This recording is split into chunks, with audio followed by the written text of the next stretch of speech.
Feng, let's break up. The voice was cold and sharp. A waste with a D-grade talent has no right to even buy me blood chi pills. I snapped my eyes open. I wasn't in the jaws of a beast anymore. I was standing on the awakening stage of Yangqing High School No. 1. The air was thick with the murmurs of my classmates. The awakening machine was still glowing, and the data on the screen burned my eyes.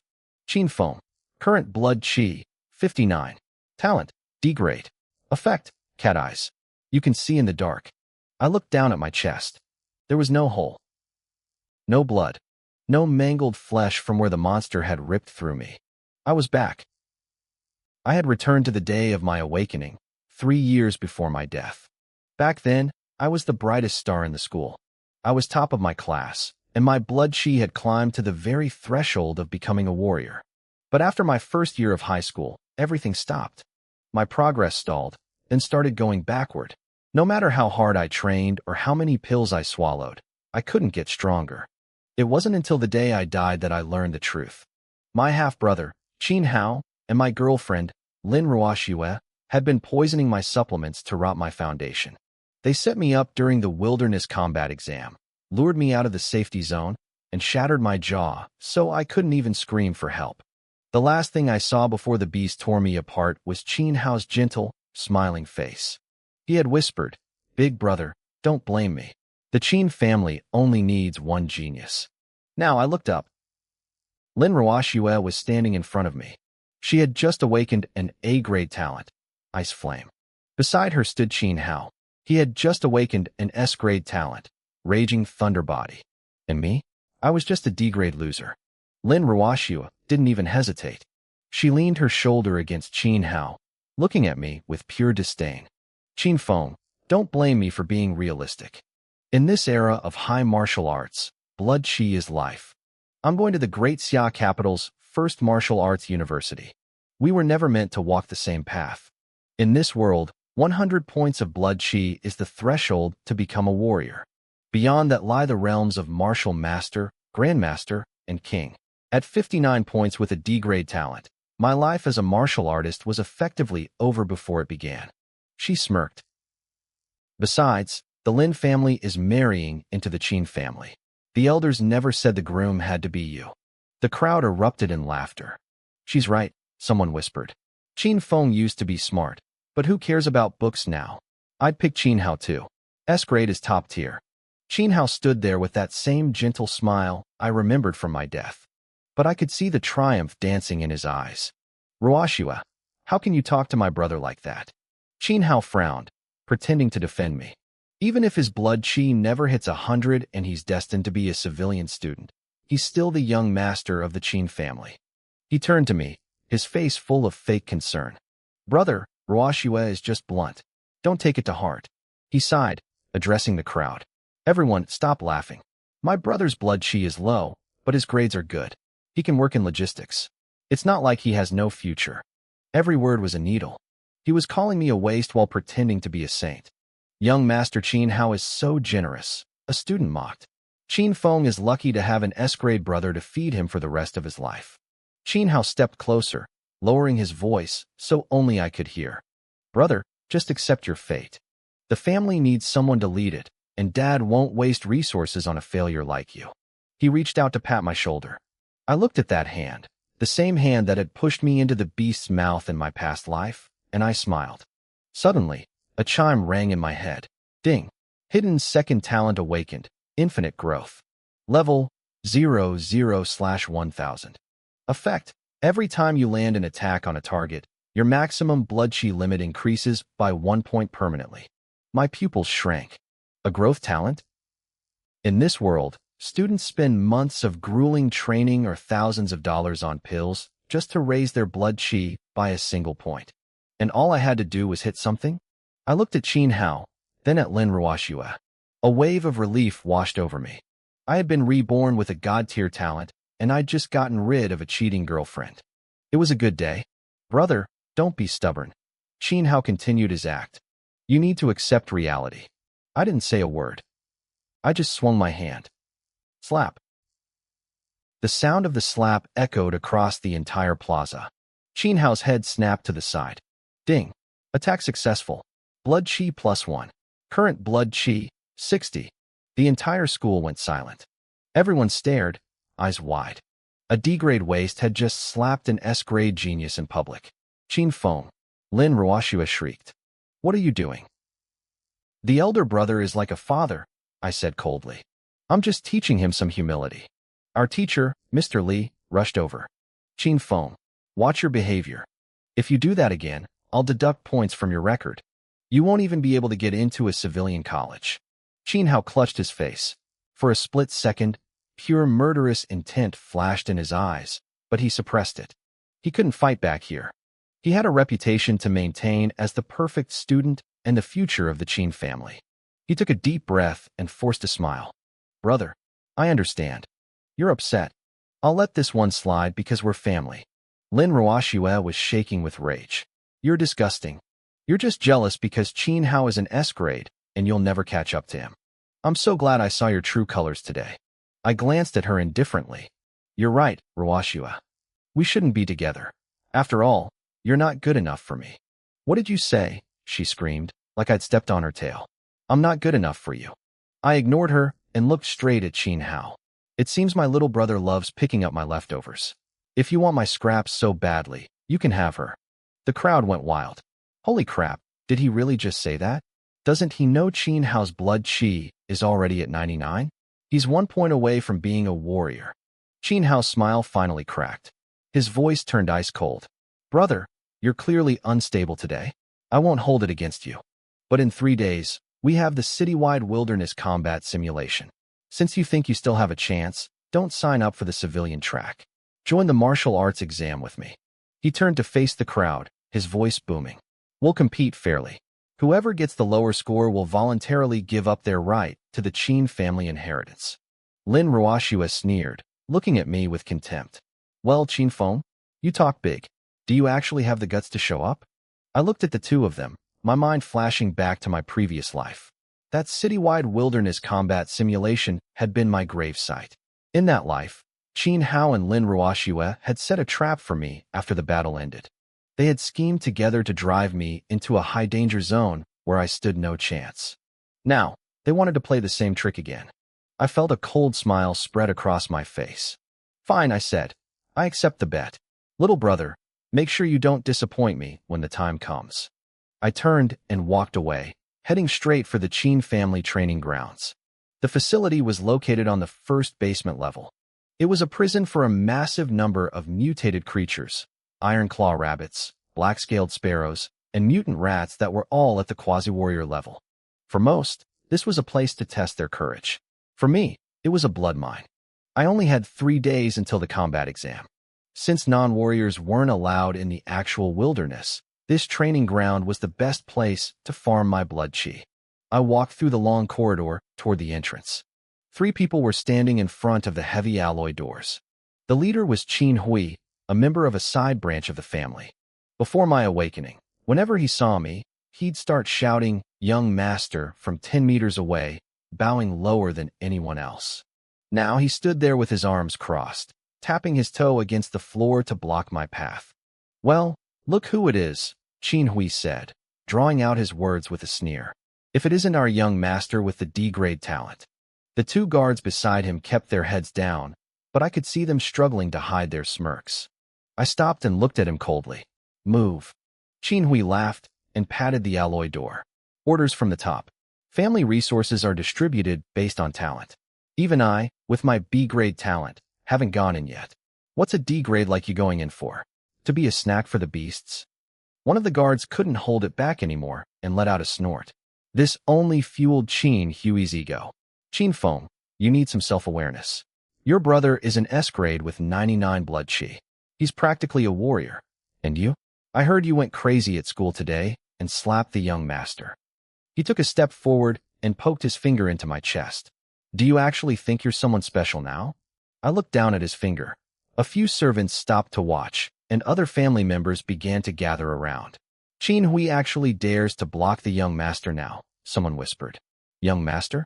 He's D-grade. In the Chin family, he's worth less than a good dog. Don't say that. A dog can at least guard a door. What can he do? Laughter rippled through the hallway. Qin Hui beamed with pride and pushed his finger another half-inch into my chest. Don't get in our slap. The crisp sound of the strike cut through the laughter instantly. Qin Hui spun halfway around and slammed into the alloy door. His lips split open and blood began to drip down his chin. The corridor went silent. I flexed my hand. A notification flashed in my mind. Asterisk blood chi +1. Current blood chi, 61, asterisk. It worked. As long as the system identified someone as a hostile target, my attacks would trigger the increase. Qin Hui clutched his face, stunned. You dare to hit me? I didn't answer. I took a step forward. As he tried to scramble up, I planted my boot firmly onto his face, pinning his head against the floor. Asterisk blood chi +1. Current blood chi, 62, asterisk. Did I tell you to get up? I asked. I looked down at him as he groaned in pain. The main line of the Qin family isn't dead yet. Since when does a dog from a side branch get to bark at me? Qin Hui hissed through the pain.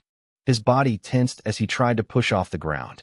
He wanted to fight back, but his hands froze. No matter how much I had fallen, I was still the eldest son of the main lineage. Unless the family head personally disowned me, a side branch member attacking me was an act of insubordination. I saw his hesitation and slapped him again. Slap, what? Want to hit back? Slap, go on. Do it.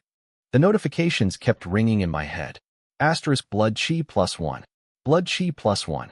Blood chi +1. Asterisk. Qin Hui's eyes turned red with rage. Qin Feng, don't push it too far. I am pushing it, I said dismissively. What are you going to do about it? No one was laughing anymore. The side branch disciples who were enjoying the show earlier all took a step back. They realized I was different today. The old Qin Feng was polite to everyone. The current me was like an unsheathed blade. Suddenly, a small, thin figure pushed through the crowd. It was Qin Xiaoman. She was a side branch sister, only a few months younger than me. Her parents were gone, and she was often bullied by the others. Back when I was at my peak, I was the only one who had ever looked out for her. Once, when someone stole her blood chi pill, I had made sure she got a replacement. Since then, she always called me Brother Feng. Her face was pale with worry. Brother Feng, stop. The family head is coming. You'll get in trouble. I smiled at her. Let him come. He should see how undisciplined the Qin disciples have become. Enough. A roar exploded from the end of the hallway. The ground trembled. Everyone immediately bowed their heads. The family head is here. I kept my foot on Qin Hui's face and turned slowly. Qin Xiaodian was striding toward us. He was a tall man, wearing black martial robes embroidered with the Qin family lightning crest. With every step he took, the air seemed to grow heavier. He was a martial king. His blood chi was at the 100,000 level. He was the sole reason the Qin family was a top-tier power in Yang City. Qin Hao walked beside him, wearing that same gentle, fake expression. Qin Xiaodian stopped in front of us. His gaze fell on my foot and the pathetic mess that was Qin Hui. His eyes darkened. Boom. A massive pressure of blood chi slammed down on me. The stone tiles under my feet began to crack. My shoulders slumped under the weight, and my bones groaned. I told you to move your foot, he growled. My recent attacks had pushed my blood chi up to 80 points, but against a 100,000 level martial king, my strength felt like a thin sheet of paper. Qin Hui seized the moment to scramble away, crawling to Qin Xiaoyan's feet. Family head. Qin Feng started it. He refused to follow the rules and attacked me. Qin Xiaodian withdrew the pressure. He didn't even look at Qin Hui. He stared directly at me. Did you do this? I nodded. I did. As Qin Xiaodian raised his hand, Qin Xiaoman rushed forward. Family head, it wasn't like that. Qin Hui insulted Brother Feng first and tried to block him from the training grounds. Qin Xiaodian turned his gaze toward her. She choked on her words, her face turning white. Who gave you permission to speak? She bit her lip, her eyes red, but she whispered anyway. I just think it's unfair. Qin Xiaodian let out a cold laugh. Since when does the Qin family run on your version of fairness? In this house, talent is fairness. Those without it should speak less and take fewer resources. That is the rule. He looked at a nearby manager. Take her away. 3 days of solitary confinement. Qin Xiaoman turned ghostly pale. 3 days? That would mean missing the school pre-test for the combat exam. It would ruin her chances. 2 servants grabbed her arms. As they dragged her away, she looked back at me, tears streaming down her face. Brother Feng, don't push him. I watched her go, and my heart turned to ice. To Qin Xiaodian, the future of a B-grade side-branch girl meant nothing. His only goal was to maintain the rules and clear the path for the S-grade Qin Hao. Qin Hao sighed softly beside his father. Dad, Xiaoman is young and doesn't know better. And brother, he's probably just stressed from everything that happened today. Qin Hao's words sounded like he was trying to help, but every syllable was a calculated strike. He was reminding Qin Xiaodian that I had only awakened a D-grade talent. He was painting me as a fragile failure who couldn't handle the shock of falling from grace. The message was clear. I was no longer the genius worth investing in. Qin Xiaodian turned his gaze back to me. You used to have great talent, he said coldly. I gave you resources. I gave you opportunities. If you were an S-grade today, I would make Qin Hui kneel until he died. But now, you are a D-grade. You will follow the rules of a D-grade. He stepped closer, his voice dropping to a low, icy tone. The Qin family does not raise trash. I won't let you waste another drop of our resources just because you carry my blood. Bloodlines aren't a shield. Talent is your only qualification. And you? You are no longer worth cultivating. A heavy silence fell over the grounds. Qin Hui was still kneeling, blood smeared on his lips, but he couldn't hide the flicker of joy in his eyes. Beside his father, Qin Hao remained composed, his face a mask of gentle concern. I looked at the man who was technically my father, and I actually started to laugh. It all made sense now. In my past life, I was constantly targeted and harassed. I used to think Qin Xiaodian was just busy, but he wasn't blind. He knew everything. He just didn't care. As long as Qin Hao was an S-grade who could carry the family name, everything else was expendable, including his own son. Qin Hao took a step forward, looking pained. Big brother, father is only doing what's best for the family. Please, stop causing trouble. If you really want a spot in the training grounds, I can tell Qin Hui to give you his. He paused, his voice dripping with fake sympathy. But your blood vitality is so low right now. I'm worried you'll be in danger if you go in. It sounded like he was being generous. In reality, he was announcing to everyone that I could only survive on his leftovers. This brother of mine really missed his calling. He should have been a salesman. Don't you get tired of acting? I asked, staring him straight in the eyes. Qin Hao's expression froze. Qin Xiaoyan's rage exploded. You bastard. Your brother is thinking of you at every turn, and this is how you treat him? He took a step toward me, and a crushing pressure slammed into my chest. The metallic taste of blood rose in my throat, but I refused to bow my head. Qin Xiaodian looked at me, and I saw no mercy in his eyes, only disgust. Like mother, like son, he spat. I should never have let that lowly woman enter the Qin family. Giving birth to a failure like you. You are a disgrace to our name. My blood turned to fire. The air around us seemed to drop 20 degrees. In the Qin family, no one dared to mention my mother. She had died young, and I had lived with the shadow of her loss my whole life. Suddenly, a memory from my previous life flashed before my eyes. I remembered the moment before I died in the wilderness. Qin Hao had been standing over me, stepping on my hand, his smile both gentle and demonic. Big brother, he had whispered then. Did you really think Mom died because of bad luck? While she was pregnant with you, my mother made her scrub floors and kneel in the ancestral hall. A maid carrying a Qin child? She didn't deserve to eat well. She was malnourished and broken long before you arrived. It's a miracle she survived long enough to give birth at all. Back then, I realized my mother hadn't just been fragile. She had been murdered. And Qin Xiaodian, did he know? It didn't matter anymore. I looked up, my eyes bloodshot. Don't you dare speak about my mother. Qin Xiaodian laughed, a harsh, jagged sound. I am your father. Without me, you wouldn't even have the right to exist. I took a half step forward, my voice steady and cold. Fine. Since you find me so disgusting, let's make this simple. From this day forward, I sever all ties with the Qin family. You are no longer my father.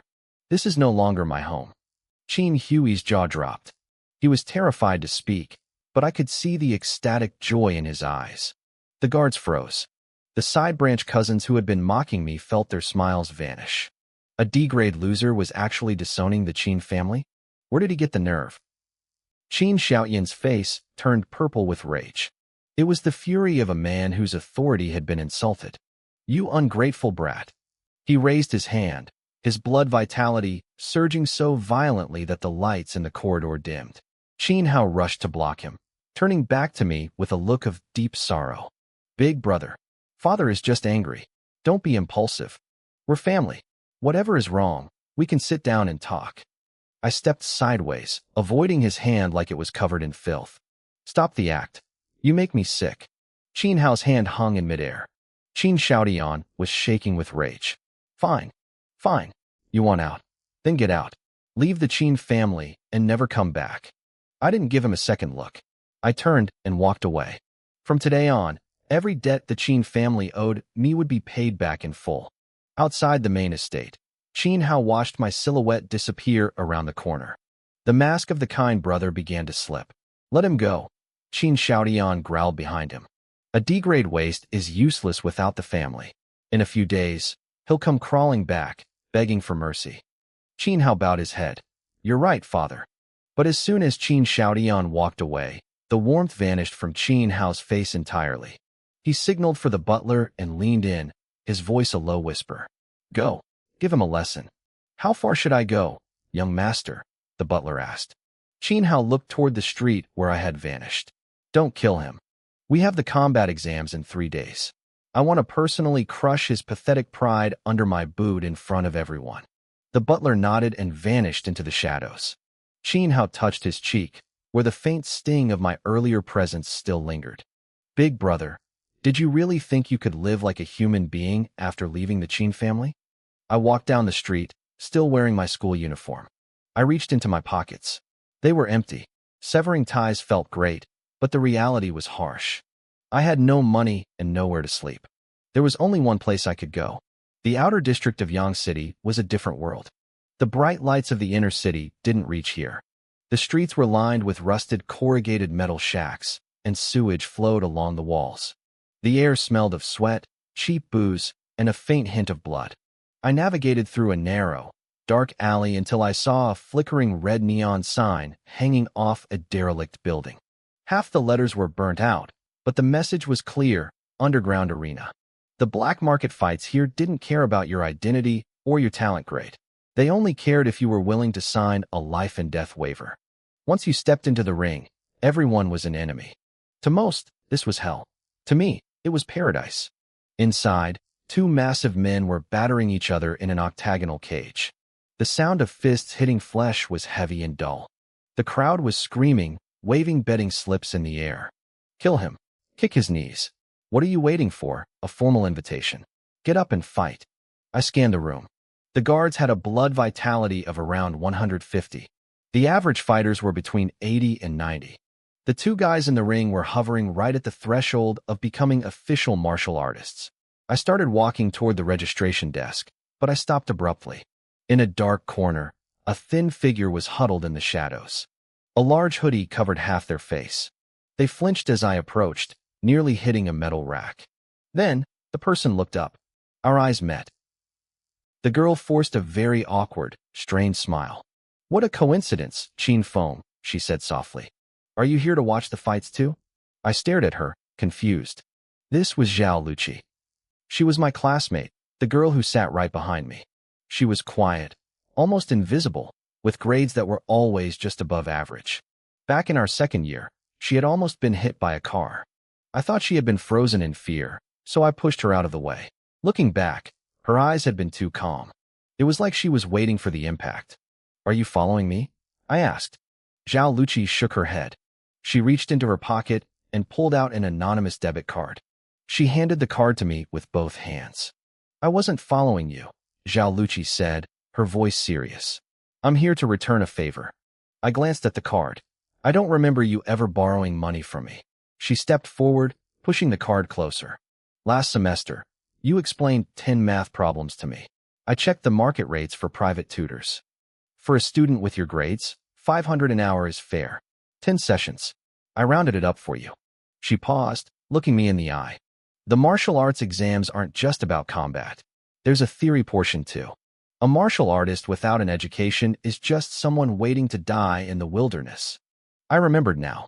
Last semester, Zhao Luqi had missed a lot of classes. Her grades had slipped, and she'd come to me for help a few times. I hadn't thought much of it back then. I just gave her the answers. I didn't realize she'd been keeping a tab. "I'll take it," I said, reaching out. I needed the money.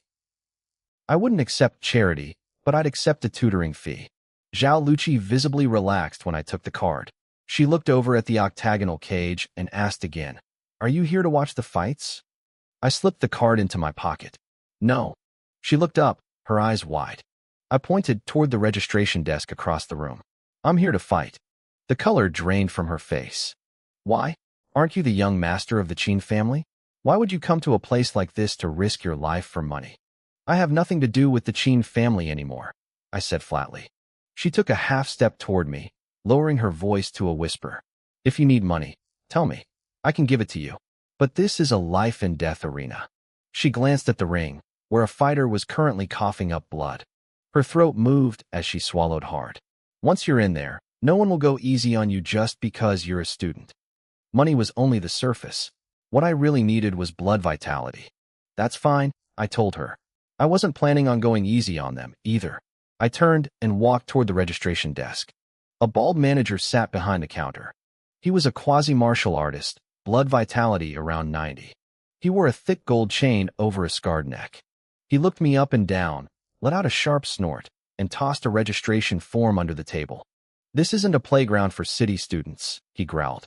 "Get lost." A few thugs nearby overheard him and burst out laughing. "Hey kid, you here for extra credit? Leave him alone. Maybe he just wants to experience life." Experience life? One punch in there, and he'll be experiencing reincarnation.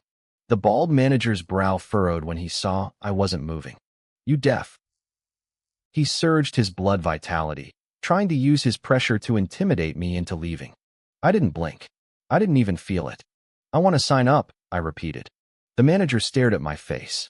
He'd seen plenty of people looking for a death wish, gamblers in debt, desperate men, idiots looking for fame. But he couldn't read me. He stopped laughing and threw a metal tag onto the counter. "If you die, don't come crying to me," he said with a jagged grin. "Then again, if you're dead, you won't be crying at all." I picked up the tag. It had "life and death at own risk" engraved on it. The edges were stained with old blood. I wondered if the previous owner was still breathing. As I headed for the fighter's tunnel, Zhao Luqi stood frozen. Her lips moved, but no words came out. Finally, she just followed me. At that moment, a massive man covered in tattoos walked into the arena. Half of his left ear was missing, and a row of old teeth marks was scarred into his cheek, like something had tried to bite his face off. He looked at a photo on his phone, a photo of me. He looked toward the tunnel, confirmed his target, and grinned. The bald manager's face turned pale when he saw the man. "Mad dog, you dare show your face here?" He looked closer, his eyes narrowing. In just a few years, this mad dog had developed blood vitality that far surpassed his own. The manager spat out his cigarette. "You've become an official martial artist." Mad Dog put a finger to his lips. "Shoo." He flashed a mouthful of white teeth. "Some things are better left unsaid." He snatched a metal tag from the manager's hand and disappeared into the tunnel. The manager leaned back, lighting another cigarette. The flame flickered against his scars. "Someone's dying tonight," he muttered. Inside the arena, the previous match had just ended. One man was still standing. The other was lying on the floor, his chest caved in, spitting red foam. His fingers twitched twice, then went still. Two men opened the cage door, grabbed the corpse by the ankles, and dragged it out. A dark red streak smeared across the rubber mats. The gamblers didn't flinch. They roared louder. "Next match. Give us something brutal. I want to see a head pop." Inside the cage, a man crouched by the wire mesh, using his opponent's shirt to wipe blood off his knuckles. He had a black snake tattooed on his neck and a jagged scar under his left eye. They called him Black Snake. Blood vitality, 89. He was on a 5-fight winning streak. He'd just used a technique called coiling snake hands to snap his opponent's ribs like dry twigs. The announcer, wearing a sequined suit, stepped onto the bloody mat and grabbed the mic. All right, bosses. Tonight, we have something rare. He paused for effect, pointing toward the tunnel. High school student, Chin Fong. The iron gate creaked open. I stepped into the cage. I had taken off my school jacket, leaving only a black t-shirt. Compared to the scarred monsters in the room, I looked way too clean. The arena went silent for a heartbeat. Then, it exploded with laughter. A student? Is this a school field trip? Black Snake's going to kill him with one punch. I'm betting everything on the snake. It's free money. Easiest bet of the night. People threw crumpled betting slips at the cage. Someone waved a beer bottle at me. Hey kid, try not to cry. We don't do participation trophies here. I ignored them. Before coming up, I'd stopped at the betting window. Every cent on Zhao Luqi's card was now sitting on my name. The odds were 12-1. Zhao Luqi stood by the cage, staring at the blood on the floor. She knew Black Snake's stats weren't impossibly high, but she also knew that in the underground, numbers didn't tell the whole story. A fist that had killed people was a different weapon entirely from a fist used in a school gym. Black Snake stood up, his neck popping with every movement. Hey, student, he said, his teeth stained pink. Didn't your teacher tell you? There are some places you can't walk out of. He did, I said. My voice was calm. Black Snake cocked his head. I rotated my wrists, loosening them up. That's why I'm in a hurry, I told him. You'd better be able to take a hit. The laughter in the stands died down. Black Snake's grin turned cold. Big talk. He raised his right hand, his fingers curving like talons. His muscles bunched up in ripples. This was the coiling snake hands, a low-grade yellow tier technique. It wasn't about power, it was about locking, twisting, and snapping joints. The announcer screamed, "Life and death at your own risk." The iron gate slammed shut. The bell rang. Black Snake lunged, his feet digging into the rubber mats. He stayed low, his fingers hooked like claws, aiming straight for my shoulder. He wanted to cripple me in the first move. The gamblers jumped to their feet, screaming for blood. Snap him. Break his arms. Make the kid kneel. I didn't move until the last second. Then I slid. Yellow tier technique, wandering body steps. Wandering body steps was a basic technique taught in every school. Most students spent 3 years learning it and could barely manage the footwork. But I was different. In my past life, before I died in the jaws of a mutated beast, I had lived through countless life and death struggles. My enemies back then didn't fight fair, and neither did I. Black Snake's style was vicious, sure, but he was still just a man. And men have habits. Habits have flaws. I pivoted, sliding past Black Snake's reaching fingers. As he overextended, I drove my fist into the outer side of his forearm. It was a standard yellow tier move, the crushing punch. Bang! Black Snake's arm shuddered. His momentum shifted just half an inch off course. A notification flashed in my mind. Asterisk blood vitality +1. Current blood vitality, 81. Black Snake shook out his arm, his eyes darkening. You've got something after all, he muttered. No wonder you dared to step up here. I didn't say a word. I just beckoned him forward with a flick of my hand. His face twisted in rage. He thought I was being cocky.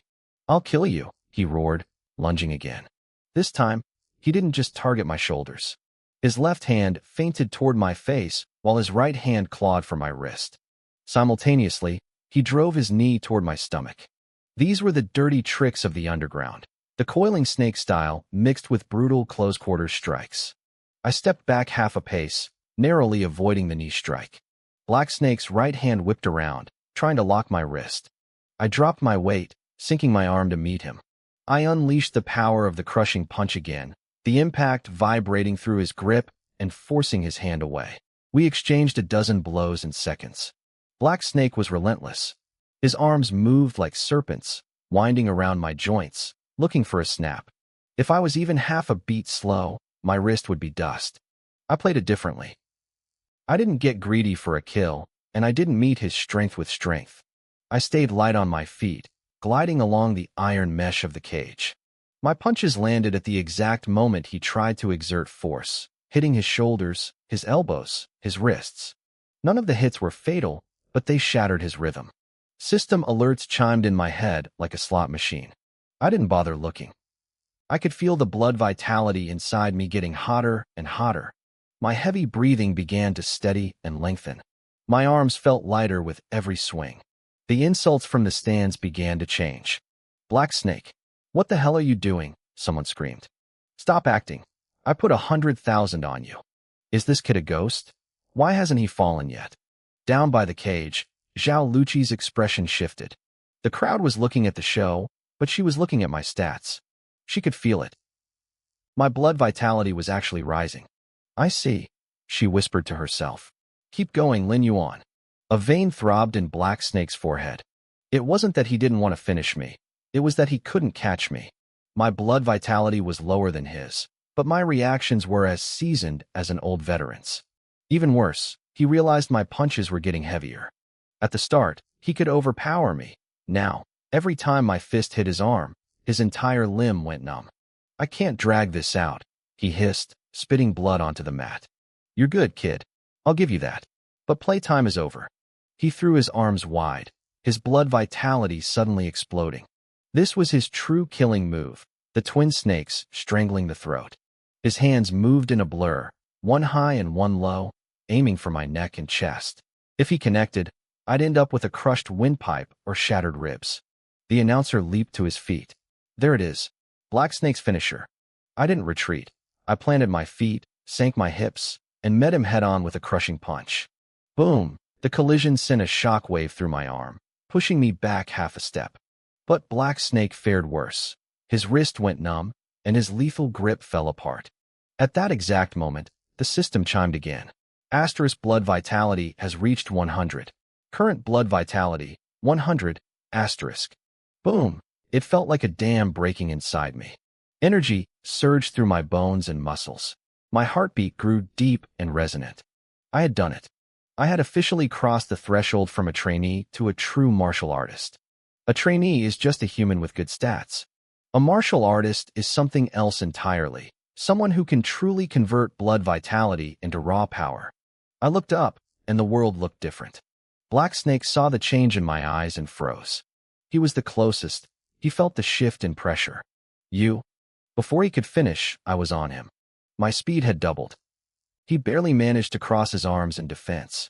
Bang! My punch slammed into his guard.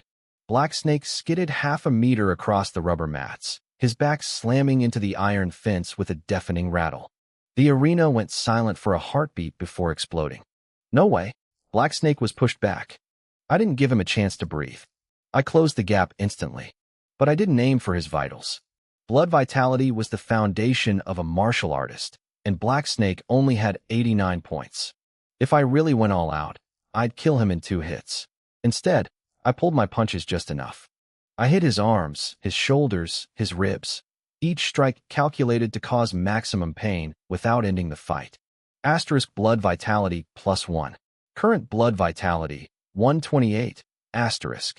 Black Snake tried to stand, gritting his teeth. I didn't let him.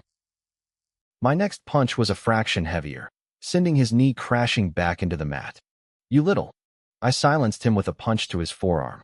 Current blood vitality, 156. Black Snake finally realized what was happening. I wasn't trying to knock him out. I was controlling him. I was using him as a whetstone to grind my own power higher. Every time he blocked, he sank lower. Current blood vitality, 189. His arms were trembling now, unable to stay up. He was kneeling by the fence, mouth full of blood, chest heaving. He tried to muster one last burst of energy, but he was empty. He didn't have the strength to counter. He didn't even have the strength to stand. I stood over him and slowly raised my fist. Black Snake's pupils shrank. He reflexively tried to block. Thud. The punch was light, but his arms just fell to his sides. Current blood vitality, 213. Black Snake's knees gave out completely. He slumped forward, face first onto the mat, unconscious. I pulled back my fist and let out a long, slow breath. The arena was dead quiet. It took 3 full seconds before someone screamed. He won. The student actually won. My money. I put my mortgage on Black Snake. The announcer finally found his voice, though it cracked. The winner is... Bam! A man stepped in, and the air in the room turned cold. It's him, a gambler whispered, his betting ticket slipping from his numb fingers. The Mad Dog. I thought he was banned, another asked, his voice trembling. Years ago, Before he was even a martial artist, he bit a man's ear off in that cage. Then he beat a kid to death just to break through his limits. They kicked him out to avoid the heat. Mad Dog grinned, his blood vitality erupting in a visible aura. The pressure was so intense the people in the front row had to back away. Early-stage martial artist, Zhao Luqi whispered. She could tell because the man wasn't even trying to hide his power. Mad Dog kicked the gate shut behind him. So, you're Lin Yuan? I looked at him, my pulse steady. You look like you were sent specifically for me. Mad Dog's grin widened. Not stupid, are you? The announcer swallowed hard, trying to follow the rules. Lin Yuan, according to the arena's regulations. The announcer hesitated, his voice trembling. According to the rules, the winner can choose to skip a round and rest. Mad Dog suddenly snapped his head toward the announcer. The man's words died in his throat. Mad Dog raised a hand and tapped his ear mockingly. Rules, he sneered. Zhao Luqi shouted from the sidelines, her face pale. Lin Yuan, don't accept. He's a formal martial artist. He's not like Black Snake. I looked over at her. I know. She froze, confused, but I wasn't finished. I looked back at Mad Dog. Since he's a pro, the odds should be even higher now, right? The arena went dead silent. Mad Dog's grin stiffened. The announcer thought he had misheard me. What did you say? I raised my hand toward the betting kiosks. Wait a second. I'm going to go place a bet on myself. Before I could finish the sentence, Mad Dog's foot slammed into the mat. The rubber floor buckled under his strength. He launched himself at me like an arrow released from a bow, aiming straight for my back. Wait. Mad Dog let out a jagged laugh. You think this is a school cafeteria line? The stands erupted. A sneak attack. Are you kidding me? That's Mad Dog for you. You think a guy with that name plays by the rules? Zhao Luqi screamed my name, her expression twisting in horror. My own face darkened. I had actually intended to go put money down, but this strike was cutting off my path to profit. In my world, blocking a man's path to wealth was as bad as killing his parents. This was personal now. Mad Dog's fingers curved into claws. Blood vitality wrapped around his palm, his fingertips tearing through the air with a high-pitched whistle. It was a high-grade yellow tear technique, the silk-ripping claw. He aimed directly for the back of my neck. I spun, sidestepping the strike in a blur, and threw a counterpunch. The sneer on Mad Dog's face vanished instantly. Crack! His chest collapsed inward. He flew backward even faster than he had charged. Boom. His back slammed into the steel cage with such force that the thick wire mesh bent into a massive crater. The entire iron frame shook 3 times. The arena went silent. The announcer's mouth hung open, his microphone emitting nothing but static. The people who were just shouting that I was a dead man stopped breathing. It took 2 full seconds before a scream broke the silence. Holy crap! Mad Dog got blown away in one punch. He's a martial artist. I thought high schoolers weren't supposed to reach that level yet. Mad Dog slid to the ground, gasping. The pain in his chest was clearly agonizing, but when he looked up at me, there was no fear. His eyes grew even brighter. Fighting someone at his own level was exactly what he needed to trigger his potential. You're a martial artist too, he wheezed. I walked toward him slowly. You seem to be in a real hurry to die. Mad Dog tried to push himself up with his left hand. In the next heartbeat, I surged forward. I was in his face before he could blink. I slammed my foot onto his caved-in chest, pinning him down. I looked down at him. I said, wait. Did you not hear me? Mad Dog grinned, his mouth filled with bloody foam. I heard you. My gaze turned cold. I lifted my leg and stomped down again. Asterisk ding. Blood vitality +1, asterisk. And? I asked. Mad Dog's ribs groaned under the pressure. Suddenly, he lunged, snapping his jaws toward my calf like a rabid animal. My eyes narrowed. I shifted my weight, slamming his face back into the rubber mat. His teeth collided with the floor with a sickening thud. The crowd shivered. He really was a mad dog. This wasn't a fight anymore. It was a slaughter. He tried to kick out at me, but I moved my foot and crushed his knee instead. Snap! His entire face contorted. A scream ripped through the cage. Even with a mouth full of blood, he started laughing again. Kill me then. Do it. He knew he had messed up by underestimating me, but he was gambling now. He was betting that I was just a student, that I didn't have the guts to actually kill someone. He thought if he could make me hesitate, he'd find a chance to flip the script. In the underground, the one who feels fear dies first. I didn't hesitate. I ground my heel into his shattered knee, slowly. The veins on his forehead bulged. His laughter turned into a distorted wheeze. "You're scared, aren't you?" I whispered. Mad Dog's eyes froze. My voice stayed perfectly calm. "I remember the rules. If someone forfeits, the other party has to stop. Right?" A strange panic flared in his eyes. What are you doing?" I smiled. Then, I drove a heavy punch straight into his jaw. Crunch. It was a sound that made everyone's skin crawl. His jaw was completely dislocated, hanging open at a useless angle. He tried to speak, but only muffled, bloody gurgles came out. He couldn't forfeit if he couldn't talk. I leaned down and whispered in his ear. "When Chunhao sent you, did he really think he had already won?" Mad Dog's pupils shrank. In that moment, he finally realized something.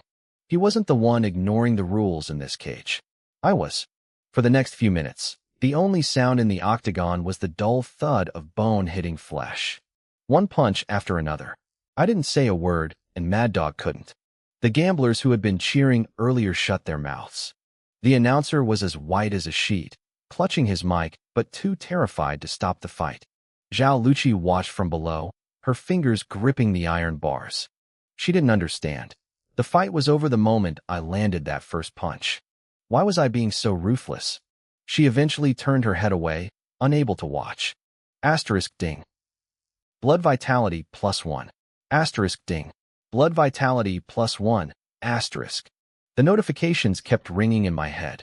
My blood was surging, every point I farmed from Mad Dog acting like a fresh log thrown onto a furnace. I felt hotter, stronger, and more alive with every strike. Finally, the notifications stopped. I held my fist in midair and looked down. Mad Dog wasn't moving anymore. His chest had stopped rising. The light in his eyes had faded into a dull, vacant stare. Even in death, his face looked vicious. I pulled my fist back and checked my stats. Current blood vitality, 365. In one fight, I had gained 152 points. Mad Dog really was a high-level experience pack. The winner is Lin Yuan. Meanwhile, at the Chun family estate, a massive armored boar collapsed to the ground. Chunhao retracted his blade. His eyes closed as he felt the final barrier in his body break. 100 points. He was finally a martial artist. A butler stepped forward with a warm towel. "Congratulations, young Master Chunhao. You have officially entered the martial realm." Chunhao wiped the blood from his hands. "And Lin Yuan?" "Mad Dog has already gone," the butler replied, bowing. "He's a pro. Dealing with a trash heap like Lin Yuan will be easy." Chunhao nodded. "Make sure he doesn't kill him. I want to crush his face myself during the martial exam." The butler smiled. "Don't worry. Mad Dog knows how to hold back. He'll break enough bones to keep him in bed for a few days, nothing more." Chunhao tossed the towel aside and looked at the projected rankings of the top students in the city. His name was at the very top. Chunhao, 100. Li Xian, 100. Zhou Yunhai, 91. He stared at that number 100, a smug smile spreading across his face. He was convinced that the top spot in the city, and a place in the capital's elite university, was already his. Outside the underground market, I walked into the night air, clutching the 60,000 yuan I had just made. My blood was still humming at 365. The exam was going to be interesting. My face wasn't looking too good as I stepped out into the night. Zhao Luqi followed close behind, glancing at me cautiously. He looked confused. I had just won a massive amount of money, yet I didn't look happy at all. "You won so much," he whispered. "Why are you still upset?" I stopped walking. "I could have won a lot more." Zhao Luqi froze. I explained that before Mad Dog crashed the party, I was planning to bet on myself. Mad Dog's interruption had cost me a fortune. Zhao Luqi just gaped at me, speechless. We had just survived a life-and-death struggle, and here I was, annoyed about missing out on better betting odds. I pulled out 5,000 yuan from my winnings and held it out to him. He instinctively backed away. "No, I can't. The card I gave you earlier was just to pay you back for the tutoring favor." I didn't pull my hand back. "This is a cut of the profits. Everyone who saw it gets a share. One thing has nothing to do with the other." He kept shaking his head, but I reached forward and stuffed the cash directly into his jacket pocket. If you don't take it, I'll think you're treating it like hush money. Zhao Luqi stopped moving. I looked him in the eye. Relax. I'm not that petty. If you want to talk about what you saw tonight, go ahead. Whether people believe you or not is their business. He looked up at me. The street lamp at the mouth of the alley was half broken, casting a flickering light across my face while leaving the other half in deep shadow. Lin Yuan, he said softly, clutching the money. You've changed a lot. You weren't like this before. I didn't answer immediately. I took a half step toward him, and he instinctively took a half step back. I stopped. Everyone changes. Someone who has stared death in the face doesn't have the luxury of being naive anymore. His eyes flickered with a hint of panic. I stared him down. Just like you. You're hiding things from me too, aren't you? He opened his mouth to explain, but the words died in his throat. His fingers tightened around the cash in his pocket. I watched him for a few seconds, then turned away. If you don't want to say it, forget it. Lin Yuan, he called out, stepping forward. I didn't look back. Go home, young master, and stop following me. I vanished into the darkness. I didn't like people following me, mostly because I didn't want anyone finding out about my system. Behind me, I heard Zhao Luqi huff. Following you? What nonsense. So full of yourself. I navigated through the outer district streets. There were only 3 days left until the practical portion of the martial exam. But having a second chance at life, my goals went far beyond some school test. I wanted to become strong enough that I never had to look at anyone's face for permission again. The exam was just a stepping stone. The real trouble would be Qin Shaotian. After I killed his son, Qin Hao, would he come for me personally? Qin Shaotian was a martial king. In the hierarchy of this world, 100 blood vitality makes you a martial artist. 1,000 makes you a master. 10,000 makes you a grandmaster. Above that is a martial king, with vitality exceeding 100,000. Right now, I was still an ant he could crush with one finger. I needed power, and I needed it fast. To skyrocket my stats, I had to go to the one place where the enemies never ended, the wilderness. The areas outside the city walls were crawling with beasts. It was dangerous, but for me, danger meant a constant stream of experience points. Half an hour later, I reached the eastern gate of Yang City. A massive steel wall loomed in the night like a black mountain. Searchlights swept the ground, and heavy autocannons on the ramparts turned slowly, their cold muzzles pointed at the dark horizon. 2 squads of guards stood at the exit, their presence heavy with power. Even the weakest among them was a true martial artist. As I approached, 2 halberds crossed to block my path. Halt! A guard in black armor named Zhang Meng barked. Show your exit permit. I don't have one, I said truthfully. Zhang Meng frowned. No permit, no exit. Even if you're a student, it's forbidden. He scanned me. School uniform, 18 years old, no military insignia, no martial artist badge. Are you even a martial artist? I didn't say a word. I simply released my blood vitality. Boom. The air grew heavy. The 2 guards looked up sharply. They didn't lower their weapons, but their eyes changed instantly. Such a young martial artist? One whispered. Zhang Meng stared at me for a few seconds. Follow me. I followed. The rules weren't a joke. Too many people died in the wilderness every year. If the military didn't stop them, waves of hot-headed students would just be throwing their lives away. They led me into a side building by the gate. Inside a testing room stood a blood vitality meter and a drumbell testing chamber. Zhang Meng pointed at the machine. Get on. I stepped up. The red laser swept my body. The screen flickered, and then the numbers settled. Age, 18. Blood vitality, 365. The room went dead silent. Zhang Meng stared at the screen, then at me. He reset the machine and ran the test again. The result was the same. Heavy footsteps echoed from the hallway. A middle-aged officer with silver thread on his shoulders walked in. He wasn't tall, and a combat blade hung at his waist, but the moment he entered, every guard stood perfectly straight. Captain. I looked at him. His energy was immense. To be a captain here, he had to be at least at the Grandmaster level. The officer looked at the screen, then at me. Lin Yuan. He paused. 18 years old. 365 vitality. Who taught you? My school, I replied. Zhang Meng's lip twitched. If the teachers at Yang City High could produce a student like this, the principal would be laughing in his sleep. The officer stared at me. "What are you doing going outside the walls?" "Combat practice," I said. "To kill beasts." The officer stepped closer. "Do you have any idea what the wilderness is actually like?" I nodded. "You know, and you're still going?" I looked him in the eye. "Because I know, I have to go." The room fell silent again. Suddenly, the officer let out a short laugh. "Interesting." He picked up a tablet and pulled up a file. "My name is Lu Chenfeng. I'm the captain of the 3rd Combat Squad for the East Gate Defense. I'm officially inviting you to join the Yang City Military Prep Camp." Zhang Ming gasped. "Captain, prep camp slots are reserved for the top 3,000 in the martial exam." Lu Chenfeng raised a hand, and Zhang Ming shut up instantly. "Normally, yes," Lu Chenfeng continued. "But the military has special recruitment rights. 18 years old with 365 vitality? You've earned it." I didn't answer immediately. The military was the backbone of the Great Xia.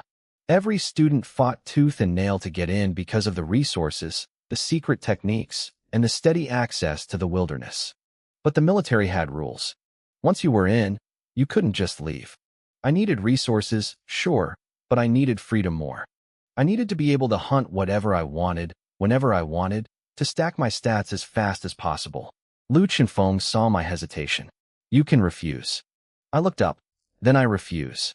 Zhang Ming looked like he was about to have a heart attack. He couldn't believe his ears. This was a golden ticket, and I had turned it down without a second thought. Lu Chenfeng didn't look angry. He just nodded. "Fine. It's your life. Once you're outside, your survival is your own responsibility." "Thank you," I said. Lu Chenfeng put the tablet down. "Give him a temporary pass." He turned to me. "Do you have a point-tracking bracelet?" I shook my head. Those were usually handed out on the day of the exam to record kills and then returned. "Bind a martial artist bracelet to him," Lu Chenfeng ordered. Zhang Ming hesitated. "Captain, a martial artist bracelet costs 100,000 yuan. If we just give it away, how do we explain it to the higher-ups?" I looked at Lu Chenfeng, wondering the same thing. Lu Chenfeng's expression remained calm. "It's not a business expense," he said simply. "I'm paying for it myself." Zhang Ming shut his mouth instantly. Lu Chenfeng turned his gaze back to me, his eyes searching. "You have strength, and you clearly have your own plans. I won't force you to stay. But I hope Yancheng can have one more genius who actually lives long enough to grow up." He paused, letting the weight of his words sink in. "Think of this bracelet as a personal favor from me. I only hope that if Yancheng ever faces true danger in the future, you'll remember today and lend a hand if you can." I stayed silent for a moment, then nodded. "I'll remember." Lu Chenfeng didn't say another word. Zhang Ming reached into the counter and pulled out a sleek, black metallic object. It was a martial artist bracelet. He helped me bind my identity to it, and a blue light flickered across the small screen. "Registration successful. Name, Chenfeng. Current points, 0. Lu Chenfeng tapped the screen. "Even without joining the Yubei camp, you can use your martial artist status to enter the wilderness. But let me be clear, since you aren't official military, the army isn't responsible for your life. This bracelet records your kills, tracks your points, and allows you to trade for resources. It also has my contact info. If you have questions, ask." He began explaining the point system. A Tier 1 beast was worth 1 to 4 points depending on its stage. Tier 2 jumped from 10 to 40. The stronger the prey, the higher the reward. These points were the currency of the new world, tradable for anything a martial artist could need. "Just make sure," Lu Chenfeng added, his voice dropping an octave, "that you actually come back alive." I flexed my wrist. The black metal felt like a second skin. If I wasn't looking at it, I wouldn't even know it was there. Behind me, I heard the soldiers whispering. They couldn't believe a newcomer was getting this kind of treatment. Lu Chenfeng shot them a look, and they went dead silent. I left the city behind. The wilderness was a graveyard of broken skyscrapers leaning into ruins like jagged teeth. Rusted rebar poked through concrete, and iron vulture crows circled the gray sky, their cries harsh and cold. The streets were choked with corroded cars and cracked pavement. I activated my innate talent, night vision. For everyone else, this was a trash talent. For me, it was a godsend. The dark ruins sharpened into focus. I could see the crumbling walls, the abandoned cars, and even the tiny insects crawling through the cracks in the masonry. A talent is only useless if you don't know how to use it. I moved 50 meters into the shadows. Suddenly, a sharp squeak erupted from behind a pile of scrap metal. An ironback rat was halfway out of a sewer pipe when a gray shadow blurred across the ground. It was precise and vicious. The predator lunged, biting the rat in its hindquarters. The rat shrieked, its body twitching as it slammed into the undercarriage of a car and went limp. I stopped. A bloodthirsty hound crawled out from the wreckage. It was a Tier 1 beast with a vitality of about 100. It stood half as tall as a man, its fur mostly gone, black-red saliva dripping from its jaws. It spotted me and crouched low, its claws digging into the cracked concrete. It began to circle me, trying to use the shadows of the rusted cars to get behind my back. "You're a professional, aren't you?" I muttered.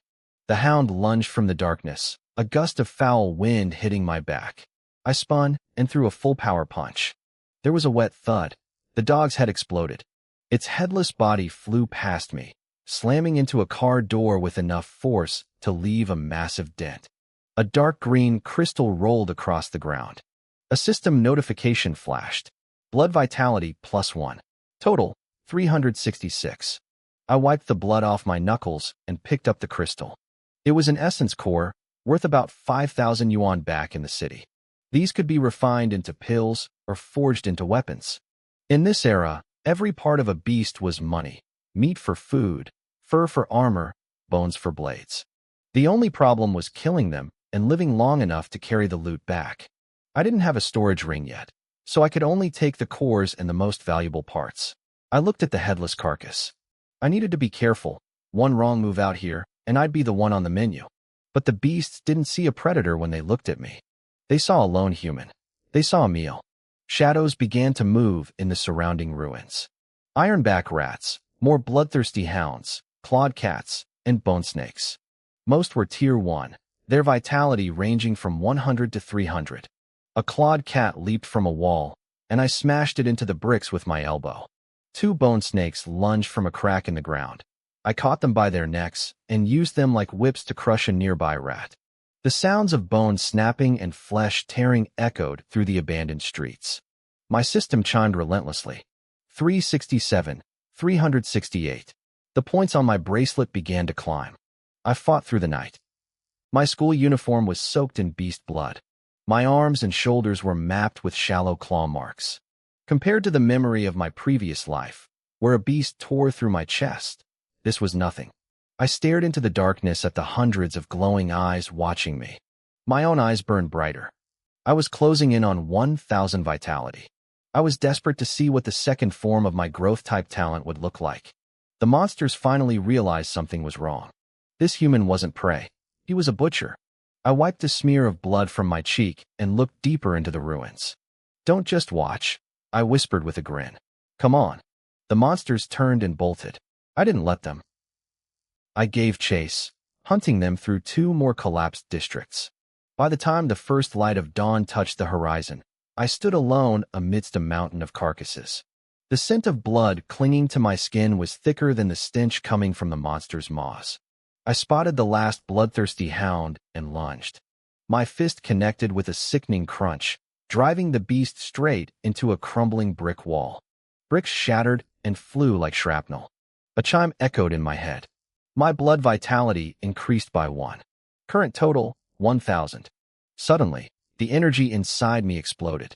A shock wave of vitality rippled through my body, vibrating the loose gravel beneath my boots. My flesh, bones, and meridians felt like they were being forged anew in a furnace. The breakthrough was complete. I clenched my fist, listening to the crisp pop of my knuckles. As the vitality flowed through my arm, I felt a weight of power far beyond anything I'd possessed minutes ago. The system chimed again. My talent, Everlasting Life, had leveled up. It was now a 2-star talent.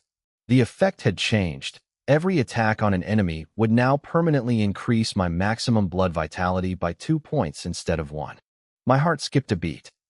This meant my growth rate had just doubled. While others spent days of bitter cultivation just to gain a single point, I could gain 2 with a single punch. 100 punches meant 200 points. I looked at the mountain of carcasses around me and smiled. They hadn't died in vain. They were the fuel for my ascension. Help! Please help me! A woman came stumbling out of the ruins, her voice trembling. She wore a suit of battered combat armor, the shoulder plate cracked, and her arms slick with blood. The hem of her armor was torn, revealing a glimpse of a well-toned leg. From a distance, she looked the part of a desperate survivor, slim waist, long legs, chest heaving with exertion. But as she got closer and looked up, the illusion shattered. She wasn't young. The wrinkles around her eyes were deep, her cheekbones were too high, and her bright red lipstick looked harsh and cruel. To be honest, she was the kind of woman you'd only help if the lights were off. "Little brother, please," she gasped, her eyes lighting up when she saw me. "My teammates are surrounded by beasts just ahead. They can't hold on much longer." She rushed toward me, her body swaying as if she were about to collapse. She reached out, intending to lean against my chest. I took a half step to the side. She stumbled into empty air, nearly face-planting into the dirt. She froze for a second, then bit her lip and looked up with watery eyes. "Little brother, don't be afraid. I won't hurt you. I'm really injured. If you help me save them, I'll give you anything you want." She intentionally tugged at her broken armor, letting the blood trickle down her collarbone. It was a practiced, seductive move. I just stared at her, saying nothing. The tear in her shoulder plate was too clean. It looked like it had been sliced by a blade, not torn by a claw. Her footsteps were supposedly weak, yet she landed with perfect balance. And her right hand?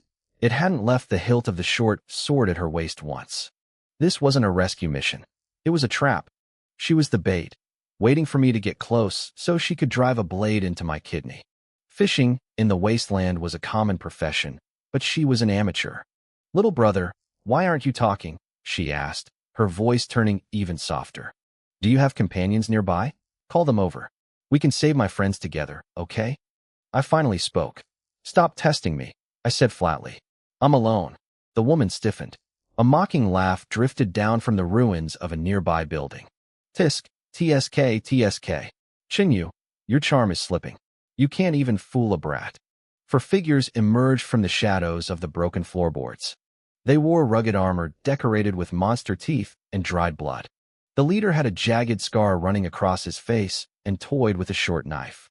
On his chest was an emblem of a black, broken tooth. Behind him stood a bald man with a massive cleaver, a burly man gripping a battle axe, and a tall, thin man holding a long spear. Further back, hidden in the shadows of a collapsed wall, a sniper leveled a hand crossbow at my knees. This was the Black Broken Tooth Squad, a notorious band of scavengers who specialized in hunting lone martial artists. The weak woman, Chinyu, instantly dropped the act. She stood up straight, wiped the fake blood from her lip, and glared at me. "How did you know?" I glanced at her. "You're too ugly." Chinyu's face turned purple. "When you were trying to act sexy just now," I continued, "it actually made me want to throw up. But I stayed quiet because I was afraid you'd run away." The ruins went silent for a heartbeat. Then, the bald man burst out laughing. "Ha ha! Did you hear that, Chinyu? The kid thinks you're disgusting." Chinyu's hand tightened on her blade. "Brother Ba, I want to cut his tongue out." The scarred leader, Ba, stepped forward with a thin smile. "Easy now. Little brother, don't be nervous. The wasteland is dangerous. We saw you out here alone and just wanted to exchange some information." I wiped the monster blood off my knuckles. "Exchange what? Like, which path did you take to get here?" Ba smiled. "Do you have medicine? How many monster cores are in your bag?" The bald man grinned, revealing yellow teeth. "And your bracelet?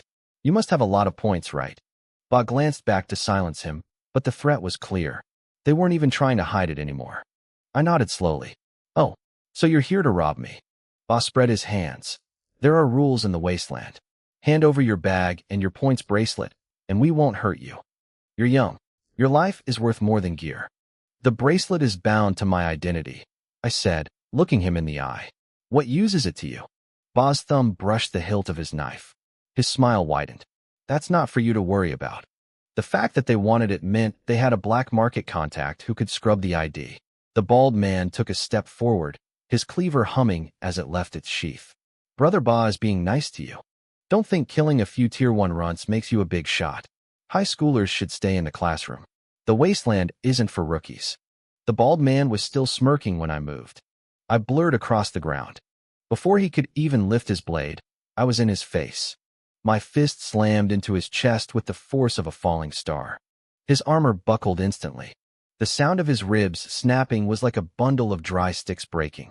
He flew backward, smashed through a load-bearing wall, and disappeared under a pile of rubble. I pulled my fist back and looked at the others. I was talking to your boss. Why did you interrupt? The atmosphere shifted instantly. The smiles vanished. Ba's expression turned cold. A martial artist? Chinyu gripped her knives. The axeman stepped forward but hesitated. The spearman shifted his stance, and the crossbowman in the distance took aim at my legs. They realized I wasn't a normal student. My vitality was far higher than they had anticipated. Ba slowly drew a heavy long sword with dark red veins etched into the steel. Impressive. No wonder you're out here alone. But you've likely just broken through, haven't you? Your foundation isn't stable yet. He raised his hand. Formation. The three of them moved at once.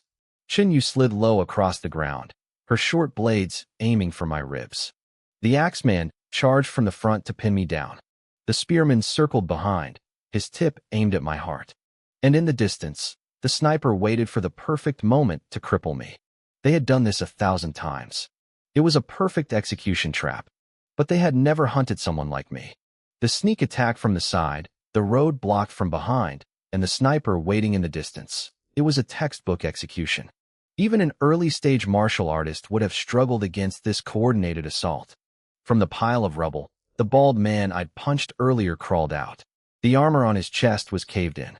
Every time he took a breath, blood leaked from the corners of his mouth. Kid, I'm going to kill you, he snarled. He forced himself to join the formation, dragging his heavy blade across the ground, kicking up a trail of sparks. I looked at him and grinned. The bald man's heart skipped a beat. For some reason, he suddenly had a very bad feeling. So, I said, my voice low, who did you say was the prey again? Ba's scarred face darkened as he swung his long sword toward me. I shifted my weight, grabbed a rusted, discarded car door from the debris, and used it as a shield. The dark red blade slammed into the metal. The impact was deafening. The rotten iron buckled instantly, a crack spiderwebbing through the center. The recoil sent me sliding back half a meter, my soles leaving 2 white streaks in the gravel. I felt the vibration travel up my arms and narrowed my eyes. This scarred leader, Ba, had a blood vitality of at least 1,400. You managed to block the first strike of my blood-slaying slash. Ba smirked, the red veins on his sword glowing faintly. Kid, you've got some skill. Before he could finish, the axeman charged from the front.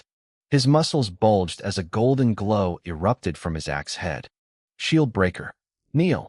The heavy axe whistled toward my shoulder. Simultaneously, Chinyu slid across the ground, her movements nearly silent against the gravel. She was a shadow, aiming for my blind spots.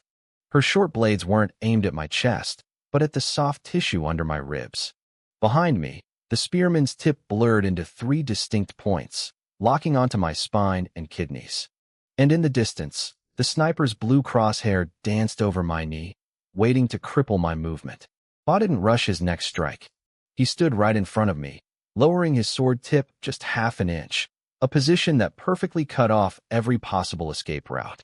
This was why Black Broken Tooth survived in the wilderness. They didn't care about honor, they only cared about the kill. I exhaled a cloud of cold air and lunged forward. It looked like I was charging straight for Ba. Ba's eyes narrowed as he raised his blade. Come on then. But at the last second, I dug my toe into the dirt and pivoted sharply. I wasn't going for the leader. My target was the bald man, the one who was already injured and struggling to breathe. Ba's expression changed instantly. Baldy, watch out. It was too late. I was already in his face. The bald man's pupils shrunk. He tried to raise his blade, his vitality surging with an earthy yellow glow, his heavy rock style. He relied on explosive power from a low stance, but he never got the chance to swing. My fist slammed directly into the dent in his chest armor. The metal collapsed completely.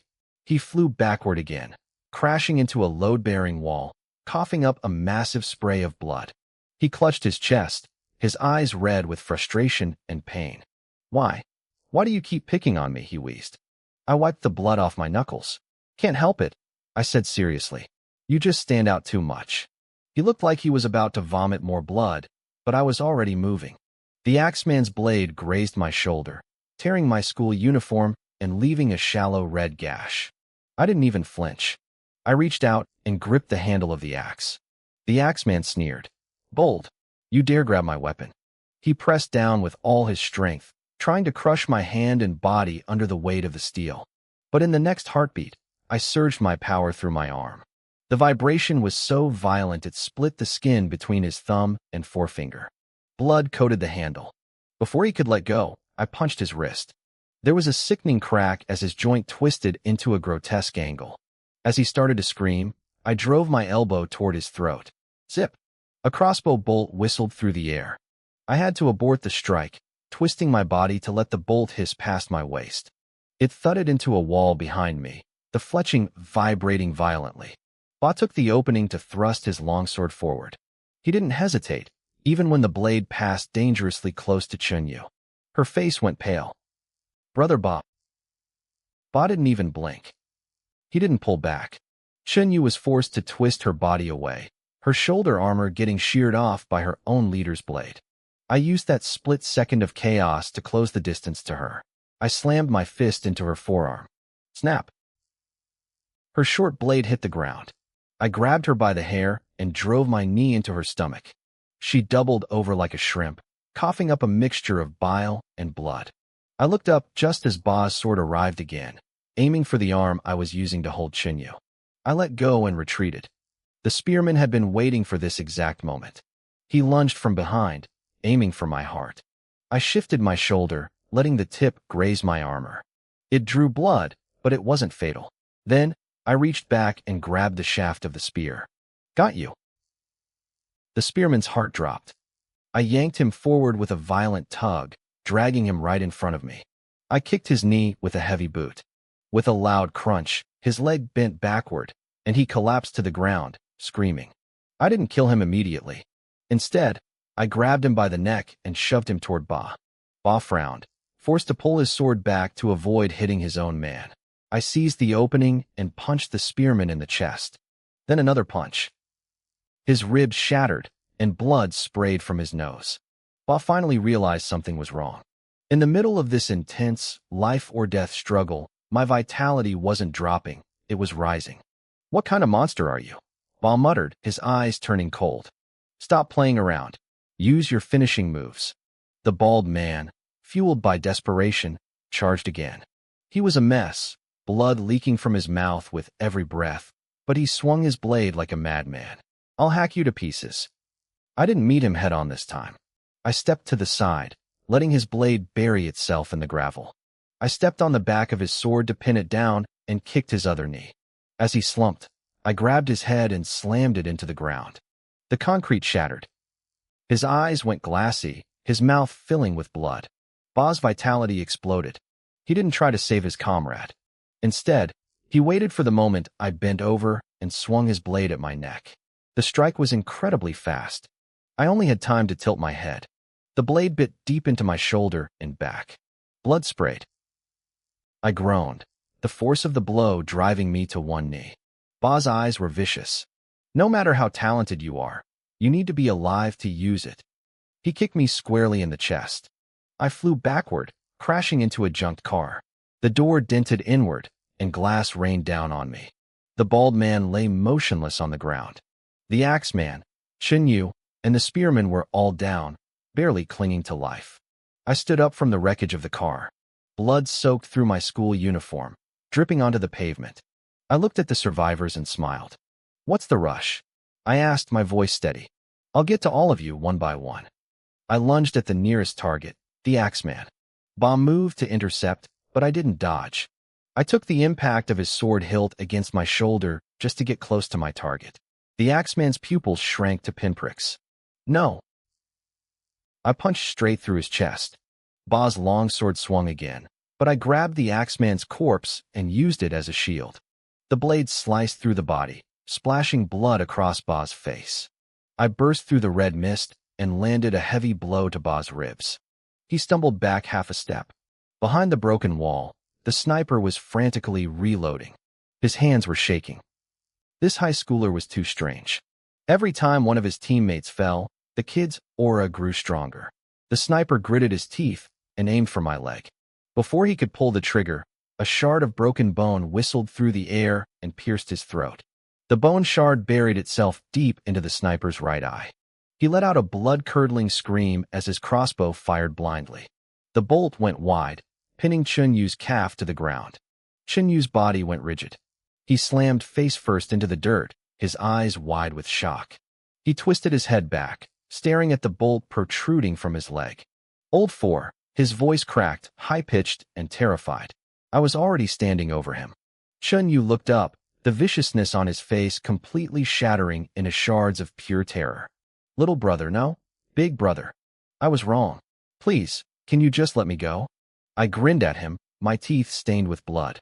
I raised my boot over his head. Sorry, I said. I only know how to ride a horse, not how to let one go. I brought my heel down hard. Just like that, the wasteland gained another headless, beautiful corpse.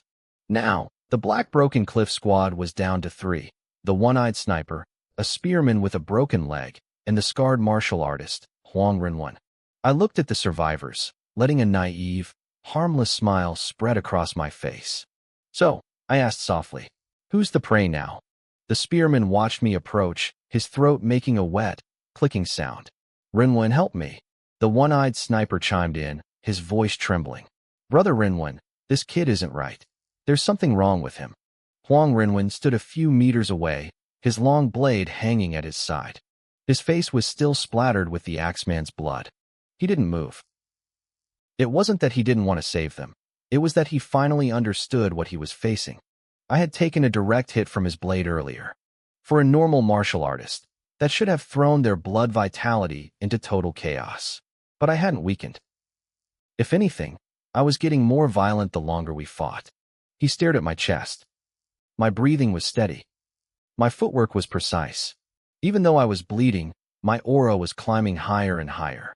It wasn't natural. Huang Renwen probably thought I was using some kind of forbidden burst technique.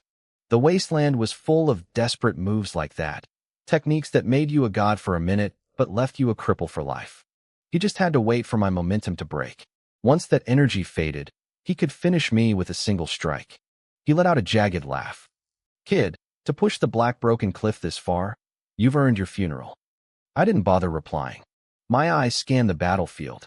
The axeman was dead. Chinyu was a corpse. The bald man was face down in a pile of rubble. Their identity bracelets were still glowing with faint blue light. Weapons were scattered everywhere, short blades, axes, heavy sabers. Then, my eyes locked onto the bald man's hand. On his index finger sat a dull, grayish-black ring.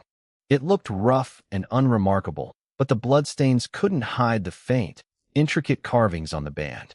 My heart skipped a beat. A storage ring. It made sense. These guys were raiders. They couldn't exactly haul a mountain of loot across the wasteland on their backs every time they robbed someone.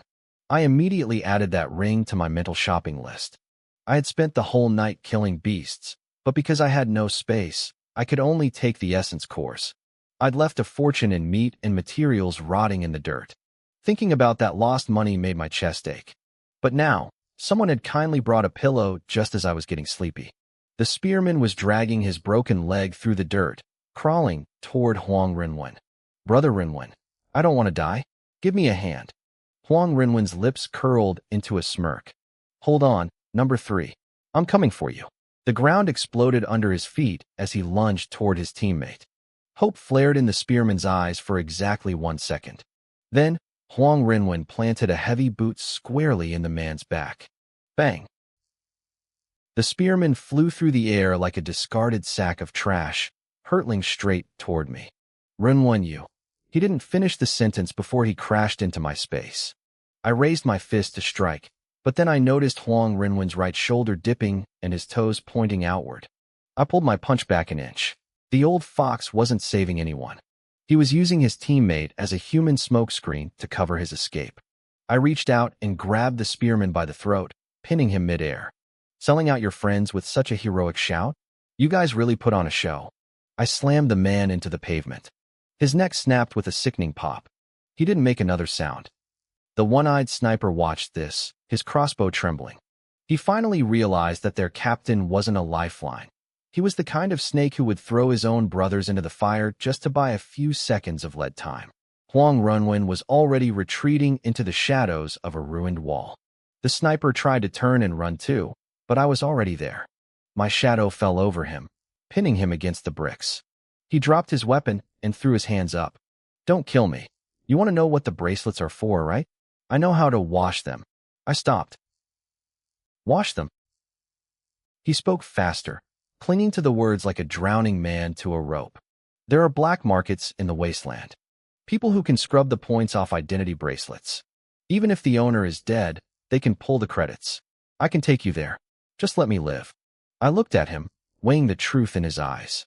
He coughed up a mouthful of blood. Huang Renwen knows more. He has the connections. Don't kill me. I'll lead the way. As he spoke, his eyes flickered toward my waist. His left sleeve gave a tiny shiver, and a hidden dagger slid into his palm. I sighed. You guys just can't stop yourselves from reaching for the kidneys, can you? The sniper froze. I threw a punch straight into his chest. His armor collapsed inward, and the force sent him through the brick wall behind him. He went limp instantly. A few claw cats, drawn by the scent of blood, lurked in the shadows. They started to creep forward, but when I turned my head, they let out low growls and backed away. In the wasteland, the line between hunter and prey is very clear. I reached down and picked up the sniper's alloy crossbow. It was a nice piece of gear, engraved with simple blood vitality circuits. The quiver still had a dozen armor-piercing bolts. I gave it a test weight. This was good loot. I turned back to the bald man's body to grab the storage ring, but I froze. The bald man's index finger was bare. Are you kidding me? Where's my ring? I looked in the direction Huang Runwen had vanished. My eyes went cold. Huang Runwen. His name sounded refined, but he was nothing but a scavenging dog. You dare steal my things? You're asking for death. I took off, blurring into a sprint. Huang Runwen heard me coming and let out a cold laugh, tucking the stolen ring into his tunic. You want it? Come and take it. I raised the crossbow, channeling my blood vitality into the carvings. Whiz. The first bolt screamed through the air. Huang Runwen heard the whistle and spun, slashing downward.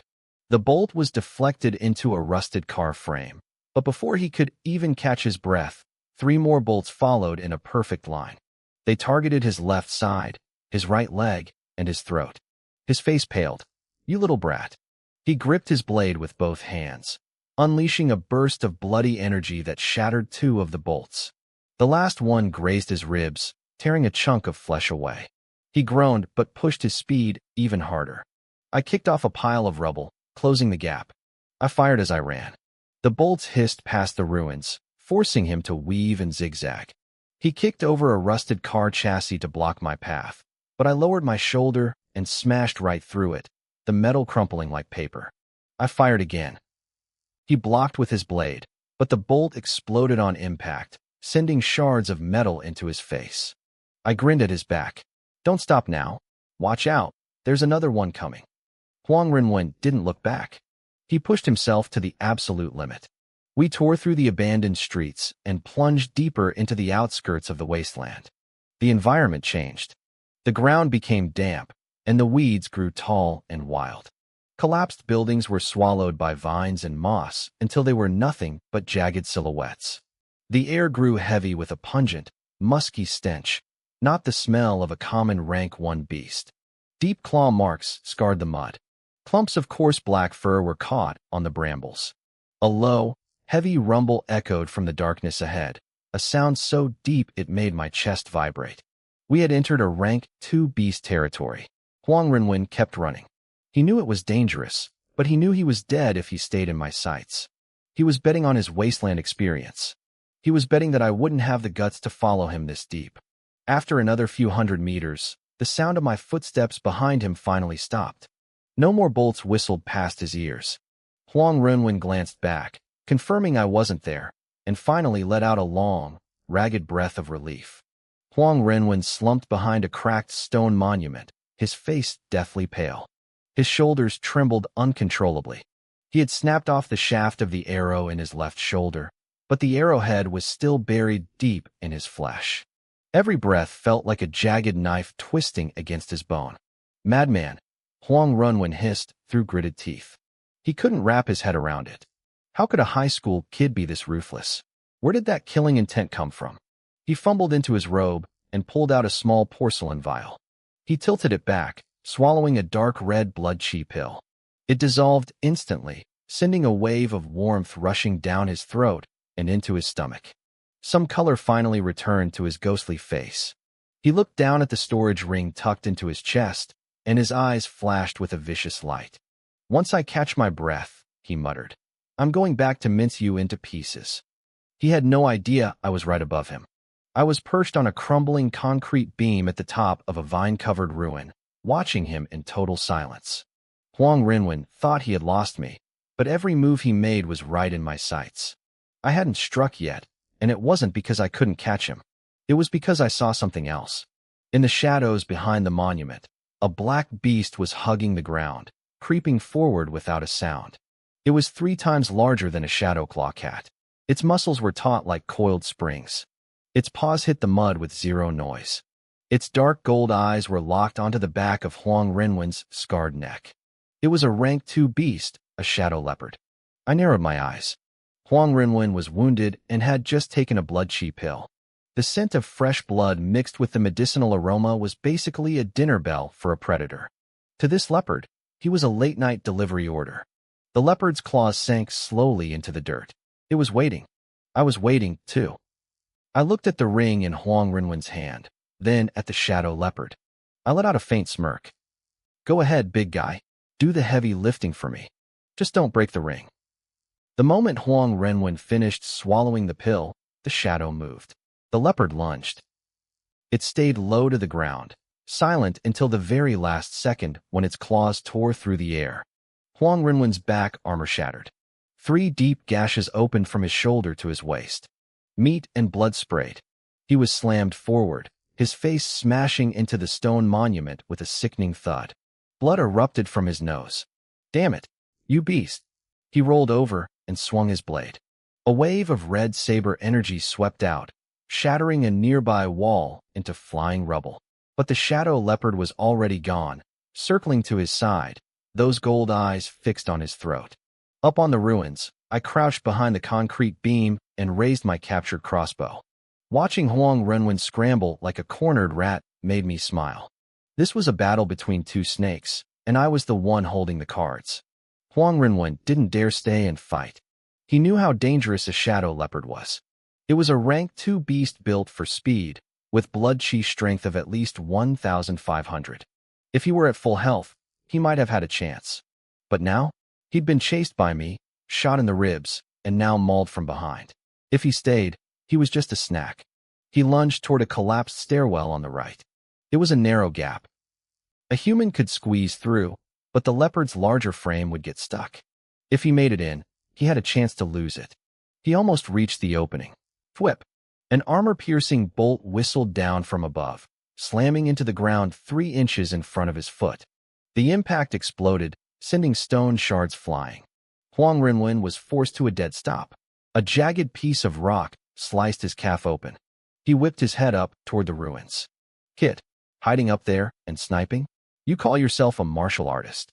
I didn't say a word. I just reloaded. His words were a joke. When his crew was 5-on-1 against me earlier, nobody was handing out trophies for fair play. The leopard didn't miss the opening. It pounced again. Huang Renwen had to turn and block. The leopard's paws slammed into his blade, forcing his knees into the mud. The beast snapped at his face. He jerked his head back, but the leopard's teeth sank into his shoulder instead. His armor plates crunched. Huang Renwen roared in pain, slamming a fist into the leopard's eye. The beast let go and recoiled. He used the momentum to roll several meters away, desperate to reach a pile of scrapped cars. Thwip! The second bolt hit right next to a car's fuel tank. The bottom of the car erupted in a fireball. The flash lit up the ruins for a split second. The shockwave flipped Huang Renwen over, charring his hair. You mother! He crawled up, face covered in soot and blood. Come down here and fight me man to man. I finally spoke from the shadows of the building. Look at you, getting all worked up. You finish your duel with the leopard first. I'm next in line. Huang Renwen nearly coughed up blood from pure rage. He finally realized my game.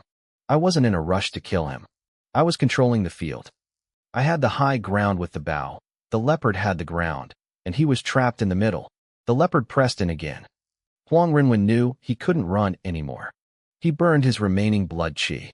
The dark red patterns on his saber glowed. Blood-slaying triple slash. The first strike hit the leopard's paw. The second aimed for its neck.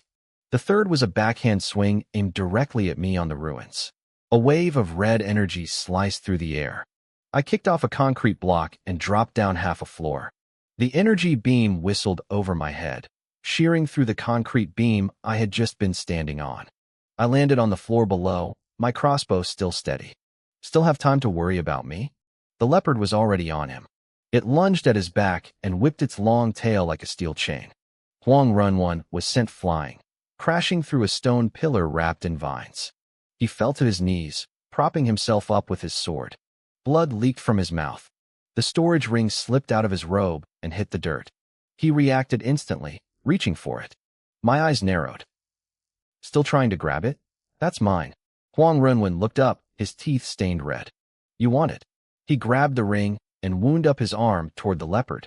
Go get it out of the beast's mouth. My expression went cold. I fired the third bolt. It was fast and perfectly straight. It grazed Huang Renwen's wrist. 3 of his fingers spun into the air. The storage ring fell back into the mud. The leopard was already mid-air, jaws open. Huang Renwen had to roll and jam his saber into the beast's mouth to keep its teeth from his throat. Creak. The leopard's teeth ground against the metal, sparks flying. Huang Renwen's arms were shaking. His blood chi was fading fast. Wait, he gasped, his face white. Don't you want to know what the point tokens are for? Kill the leopard, and I'll tell you. I jumped down from the ruins, landing 10 meters away. I didn't get closer. I kept the crossbow raised. No need. Your teammates already told me. Huang Renwen panicked. No, you can't kill me. If you do, you're dead too. My brother is. Thwip. The armor-piercing bolt cut him off. It punched through his chest and out his back, trailing a spray of crimson. Huang Renwen's body went stiff. Who are you trying to threaten? I muttered. I started to walk toward the body, but then I froze. I stopped and stared at the crossbow in my hand.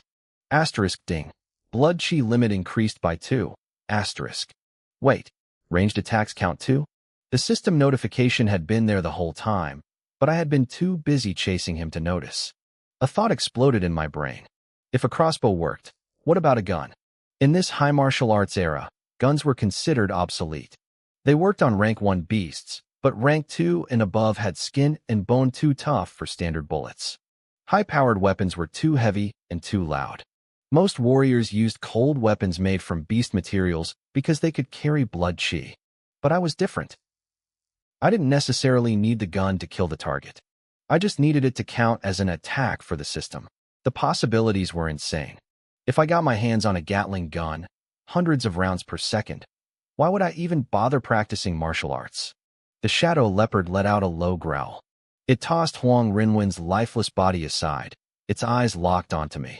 I had just stolen its meal, and it clearly wasn't interested in talking things out. I wasn't in the mood to talk either. I walked over to the edge of the muddy pit and knelt down. I picked up a storage ring from the ground. It felt cold in my hand, smeared with Huang Renwen's fresh blood. I wiped it off on his clothes and slid it onto my finger. I poured a bit of my blood chi into it.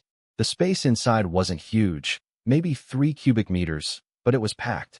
I saw stacks of beast cores, medicine bottles, a few pieces of broken armor, and a black bronze plate. The plate had a desolate river carved on the front. I couldn't make heads or tails of it, so I just shoved everything back into the ring's storage. A deep snarl interrupted me. The shadow leopard pressed its front claws into the mud, its back muscles bulging like coiled springs. The pebbles around it began to vibrate. The sheer pressure of a rank 2 beast filled the air. I drew the short blade I'd taken from Chinyu. The edge was still stained red. I flicked the blood off and looked the leopard in the eye. I did you a favor by killing him, I said. And now you want to bite me? The beast growled, spit flying from its fangs. I smiled. A beast is just a beast. No gratitude, only hunger. My blood chi surged through my veins like a flood. Fine, then die. A few minutes later, I was lying in the mud, gasping for air. Next to me, the shadow leopard's carcass was sprawled in the bloody muck. Its neck had been ripped open by my blade. Its dark gold eyes were still wide open, and blood dripped from its yellowed fangs. I had been fighting since last night. I needed a second to breathe. I found a relatively clean rock, sat down, and started going through Huang Renwen's belongings properly. The haul was massive. 237,000 in cash. Over 100 rank 1 energy cores.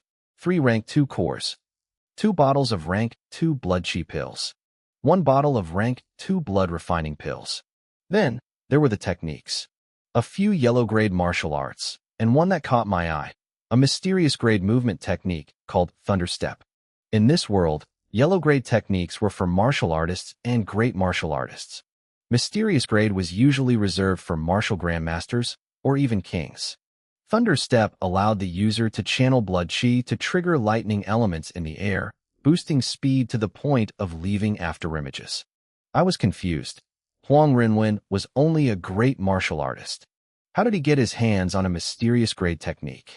Even if it was low-tier mysterious, the value was astronomical. He probably just got it and hadn't even had time to practice before I ended him. I popped a blood chi pill into my mouth.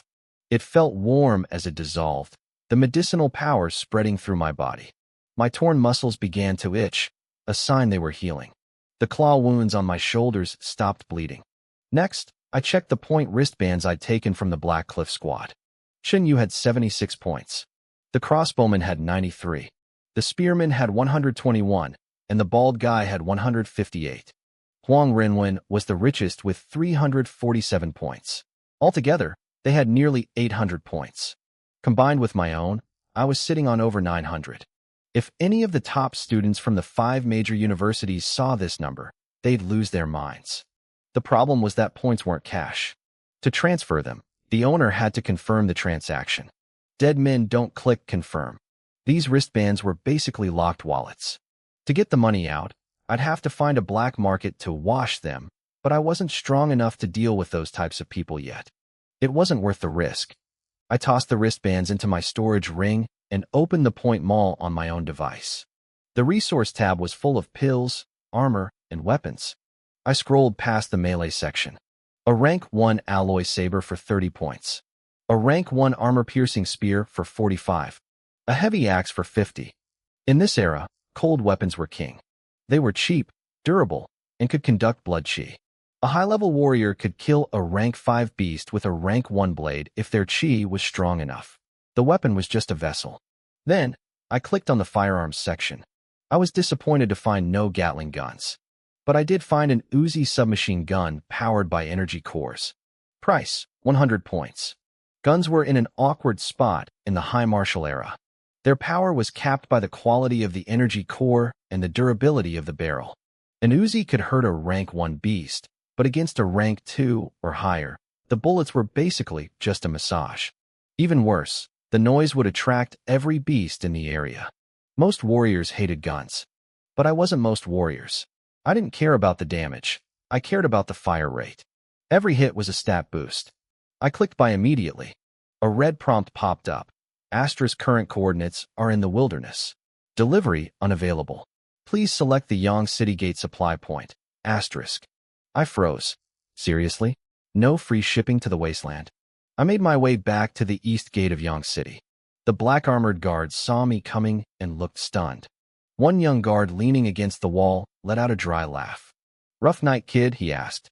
Another guard, Zhang Ming, looked at my blood-soaked clothes. My school uniform was basically rags at this point. Coming back alive from the wilderness alone. Not bad, he muttered coldly. I walked straight to the supply hall's pickup window. I have a delivery. The guards blinked. A delivery? A silver mechanical arm slid out from the supply bin. A metal tray opened, revealing a matte black energy core Uzi and 2 rank 1 magazines. The guard's expressions turned bizarre. The young guard looked at the Uzi, then at me. Wait, man, of all the things you could buy, you bought that. Another guard leaned in, his eyes twitching. An Uzi? It's fast, sure, but it can't kill anything serious.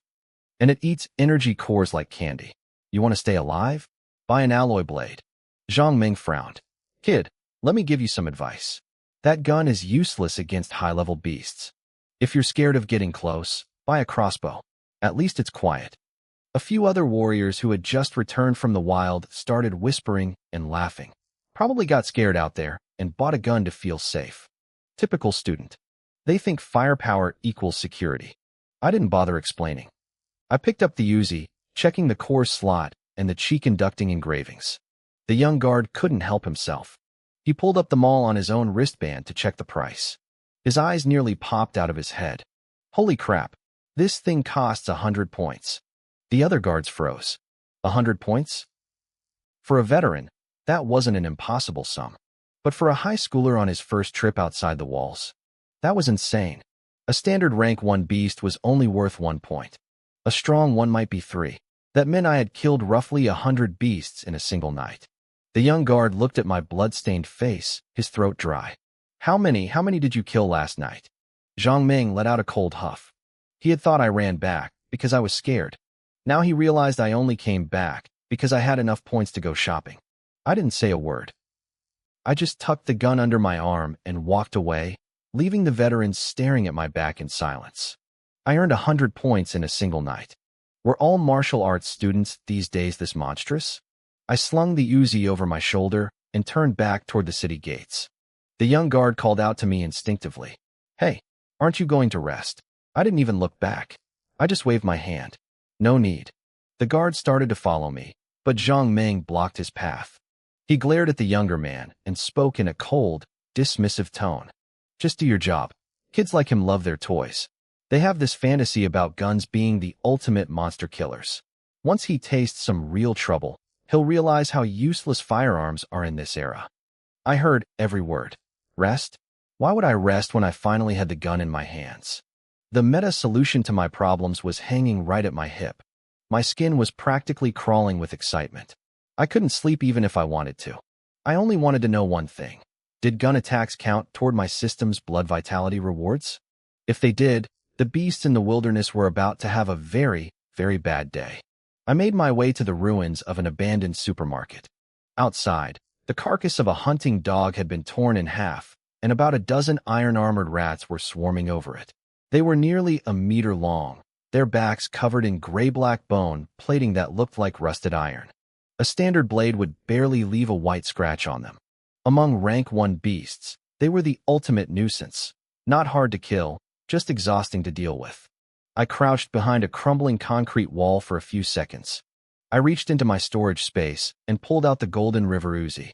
The black metal felt heavy and cold in my palm. I flicked the safety. Click. The sound echoed through the ruins. The nearest rat snapped its head up, a chunk of meat still hanging from its jaws. I squeezed the trigger. Rat-tat-tat-tat. A tongue of ghostly blue flame spat from the barrel. A hail of bullets slammed into the rat. Sparks flew off its bone plating as the lead tore through its flesh, turning half its body into a bloody mess. The creature shrieked, rolling across the ground in agony. At that exact moment, notifications began flashing before my eyes. Ding. Blood vitality limit increased by 2. Ding. Blood vitality limit increased by 2. Ding. Blood vitality limit increased by 2. The alerts jumped one after another. In a single burst, my stats climbed by 40 points. I was ecstatic. It actually worked. Long-range attacks triggered my talent just as well as my fists did. I looked at the Uzi with new eyes. This wasn't just a gun, it was an ATM for my life force. The gunfire alerted the rest of the pack. A dozen pairs of dark red eyes locked onto me. A second later, they dug their claws into the dirt and charged, their bone plates scraping against the rubble with a piercing screech. A normal student would have turned and bolted. Firearms had limited stopping power against beasts, and the noise usually attracted every predator in the area. But the noise was exactly why I was here. I wanted them to come. I braced the gun and held the trigger down. Bullets poured out.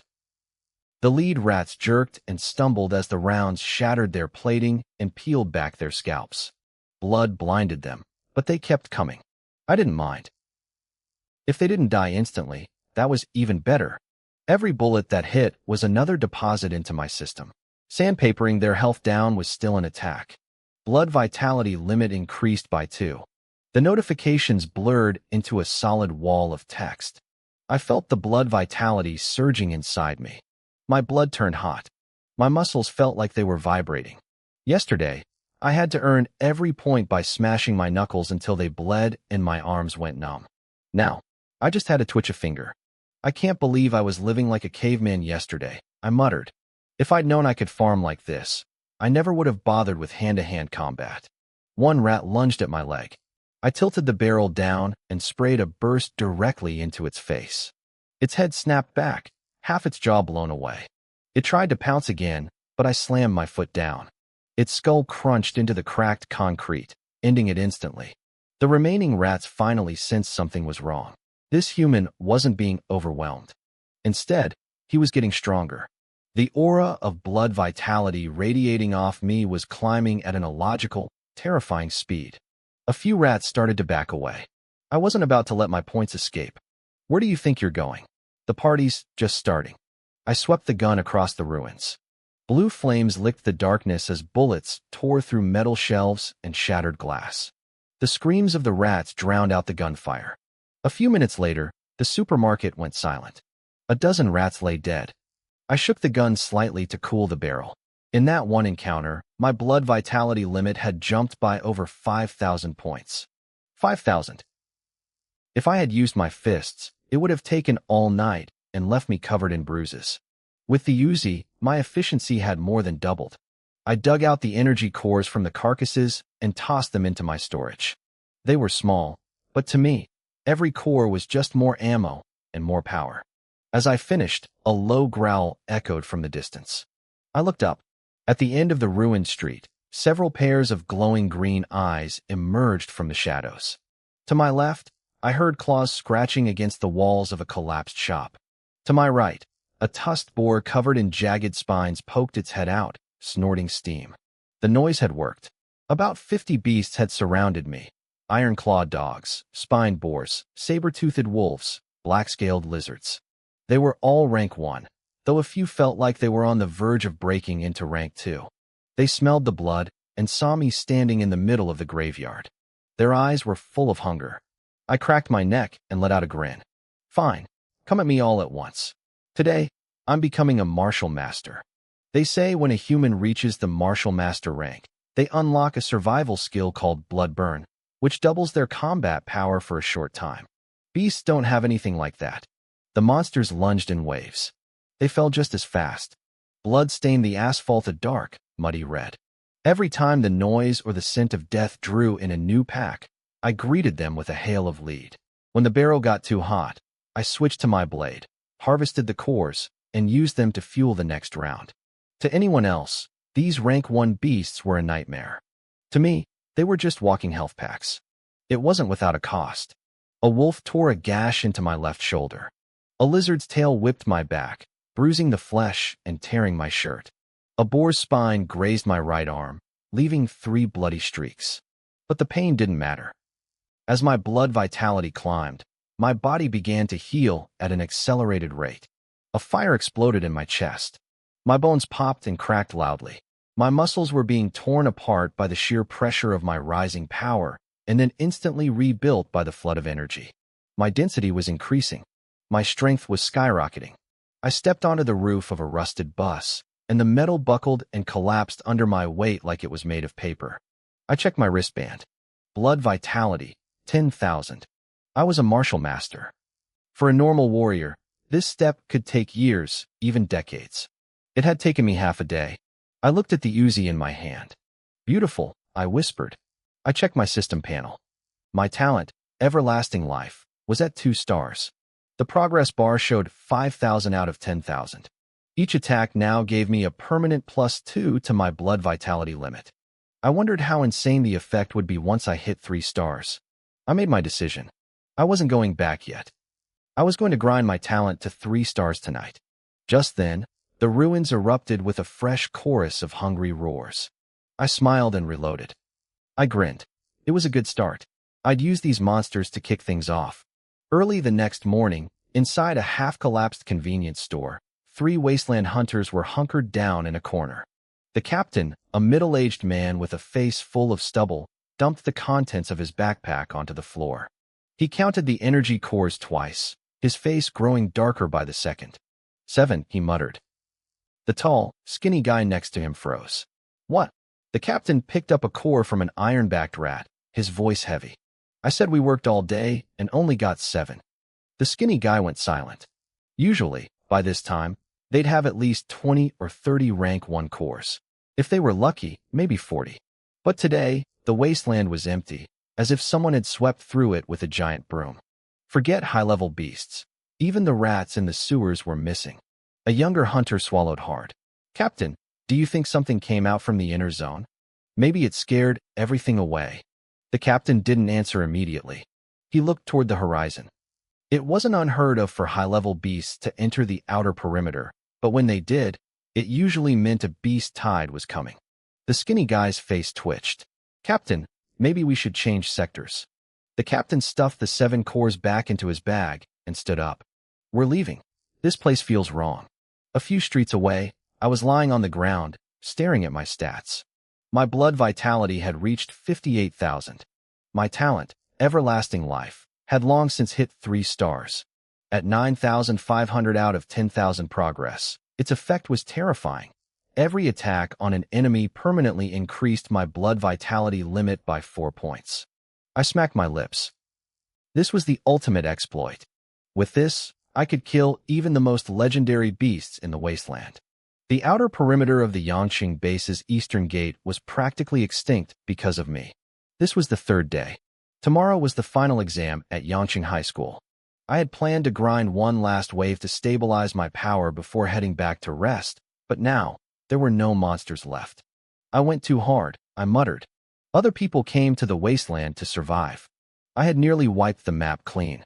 I walked past a fractured intersection and suddenly stopped. Ahead of me, an armored rhino was hunched over, devouring the carcass of another beast. It was the size of an armored truck, its back covered in thick, black plating. The single horn on its snout was half a meter long and polished to a deadly shine. Its blood vitality fluctuations were much heavier than the shadow leopard I'd fought before. A rank 2 beast. An armored rhino. My eyes lit up. I'd run out of rank 1s, and the world had sent me a late-stage rank 2. It was like the universe heard me. The rhino looked up, white steam snorting from its nostrils. I was suppressing my aura, so in its eyes, I was just a tasty snack. It roared, its 4 hooves slamming into the concrete and shattering the road as it charged. Tons of muscle and bone thundered toward me, the horn aimed straight for my chest. I didn't move. When the horn was inches away, I raised my left hand. Clap! I caught the horn. My feet sank into the ground, forming a small crater, but the massive beast came to a dead stop. Momentum tried to push it forward, but my hand was an anchor. My sleeve tore from the shockwave, my muscles tensing like coiled steel. The rhino's front legs buckled under the pressure, slamming into the rubble with a low, pained moan. I looked down at it. Don't be scared. I pressed the barrel of my Uzi against its back plating. I'm just going to use you to farm some points. The gun roared. Bullets sparked against the thick armor. A rank 1 energy gun usually wouldn't do much more than leave white scratches on a rank 2 beast, but I didn't care about damage. Asterisk ding. Blood vitality limit +4.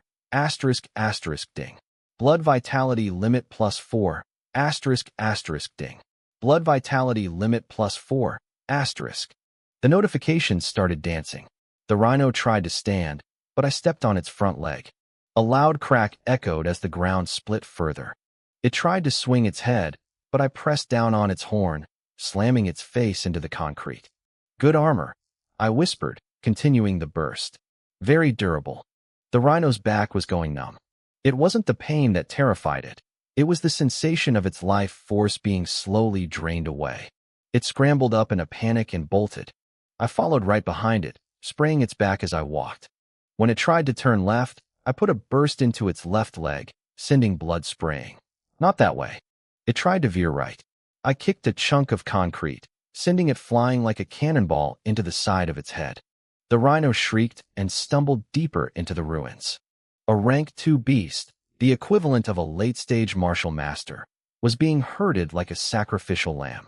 I followed, swapping out energy cores as my stats climbed. 10 minutes later, the rhino reached a massive, abandoned shopping mall. The sign was snapped in half, and the glass doors were shattered into dust. The interior was pitch black, looking like a gaping mouth. The rhino skidded to a halt, its hooves carving deep grooves in the dirt. It refused to go further. I fired at its back legs, but even as blood splattered, the beast just lay there, trembling violently. It would rather take the bullets than step 1 foot inside that mall. I let go of the trigger. The silence that followed was deafening. The rhino let out a pathetic, whimpering sound. It wasn't anger. It was pure, unadulterated terror. I looked into the darkness. If a late-stage rank 2 beast was scared enough to die at the entrance rather than go inside, something was definitely in there. I tucked the Uzi away and walked up to the rhino. It looked up at me, its single eye filled with a desperate plea for life. My blood vitality had already hit 65,000. Thanks, I said. I pulled my right arm back, channeling my power into my fist. The air let out a sharp, pressurized pop. I punched. The rhino's head and back armor exploded into a red mist that sprayed across the mall steps, only to be swirled away by a cold wind blowing from inside. Ding! Blood vitality limit +4. I flicked the blood off my knuckles and stood at the entrance. It was cold. There was no stench of blood or the usual noise of a monster den. It was too quiet. I switched on my night vision and stepped into the lobby. My heart nearly stopped. The floor was covered in bodies. Iron-clawed hounds, fanged wolves, black spirits, rank 2 and rank 3 beasts were piled everywhere. Further back, I saw the massive frame of a leopard ape, over 5 meters tall. My stomach dropped. A rank 4 leopard ape. Those things were legendary for their strength, yet here it was, dead in the outer perimeter where it didn't belong. There was no smell of decay. Despite the mountain of corpses, the air was dry and freezing. I walked over to a fanged wolf and poked it with my blade. The body wasn't elastic. The flesh felt like dried bark. It cracked the moment I touched it. I looked at the rank 4 ape. It had no visible wounds, but all the color had been drained from its body. Its face was frozen in a horrific expression, mouth wide as if it had tried to scream, but couldn't make a sound.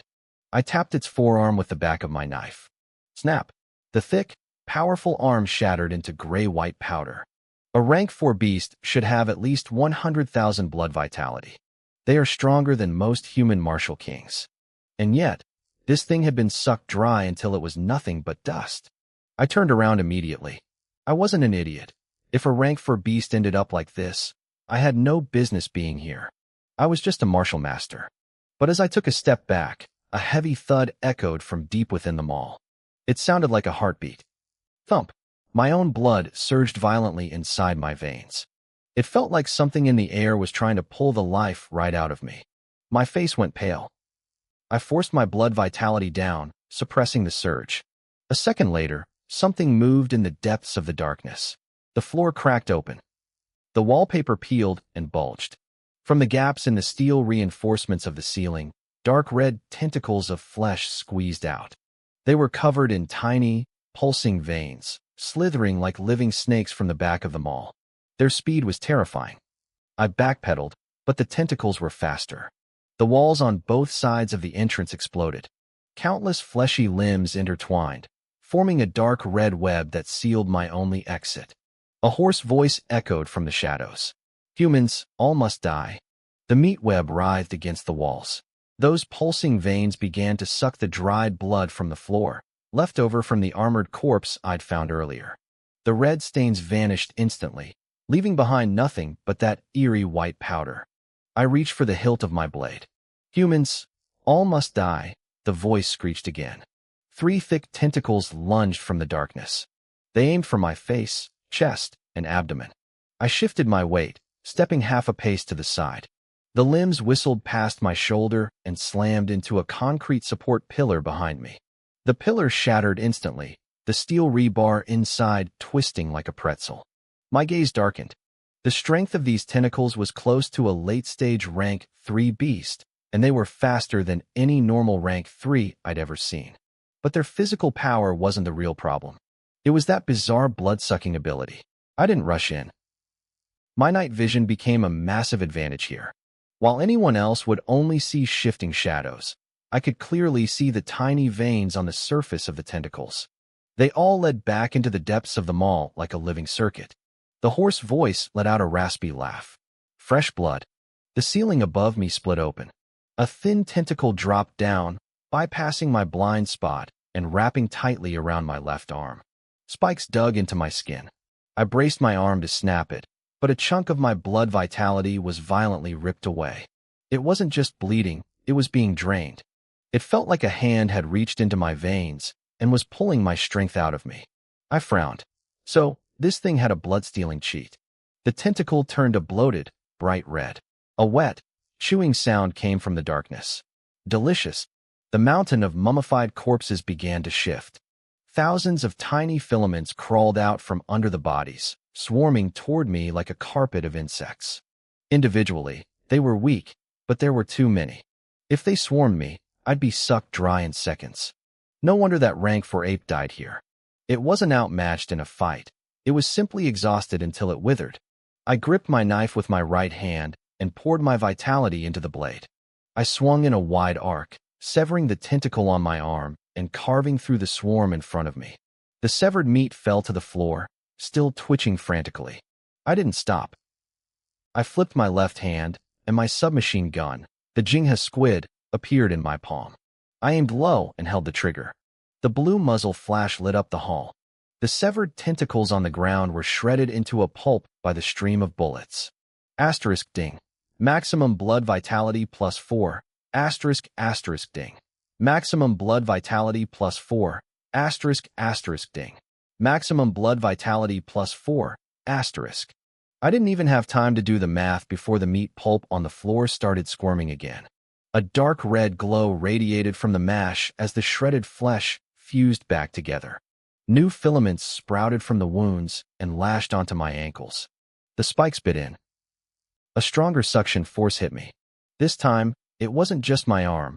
My legs and ankles were being drained simultaneously. A low laugh vibrated through the air. Useless. I cannot be killed. You are all just nutrients. I looked down at the tentacles at my feet. Then, I started to laugh. In that last exchange, the monster had drained about 300 points of my blood vitality.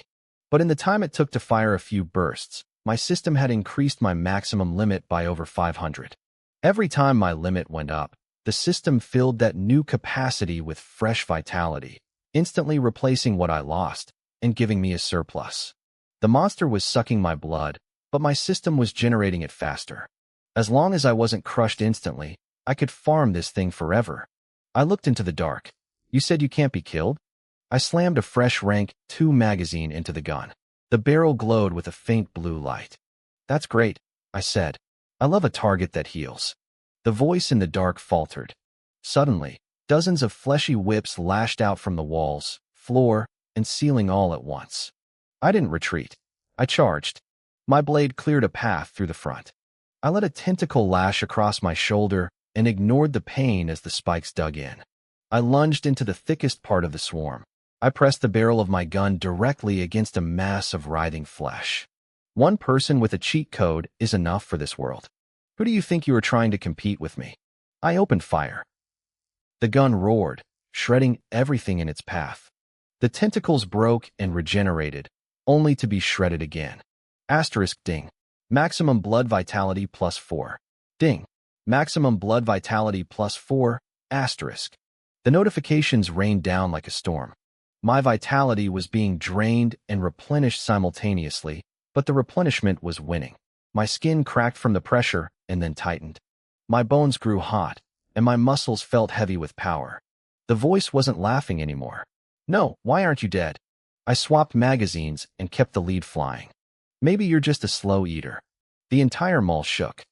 More tentacles erupted from every direction, surging toward me like a tidal wave. It was desperate. I smiled. Desperation meant it was running out of tricks. I put away the gun and gripped my blade with both hands. My blood vitality exploded. The floor tiles beneath me sank as I launched myself toward the center of the hall. My night vision showed me the truth. All the veins led to the dark area behind the escalator. I hacked my way through.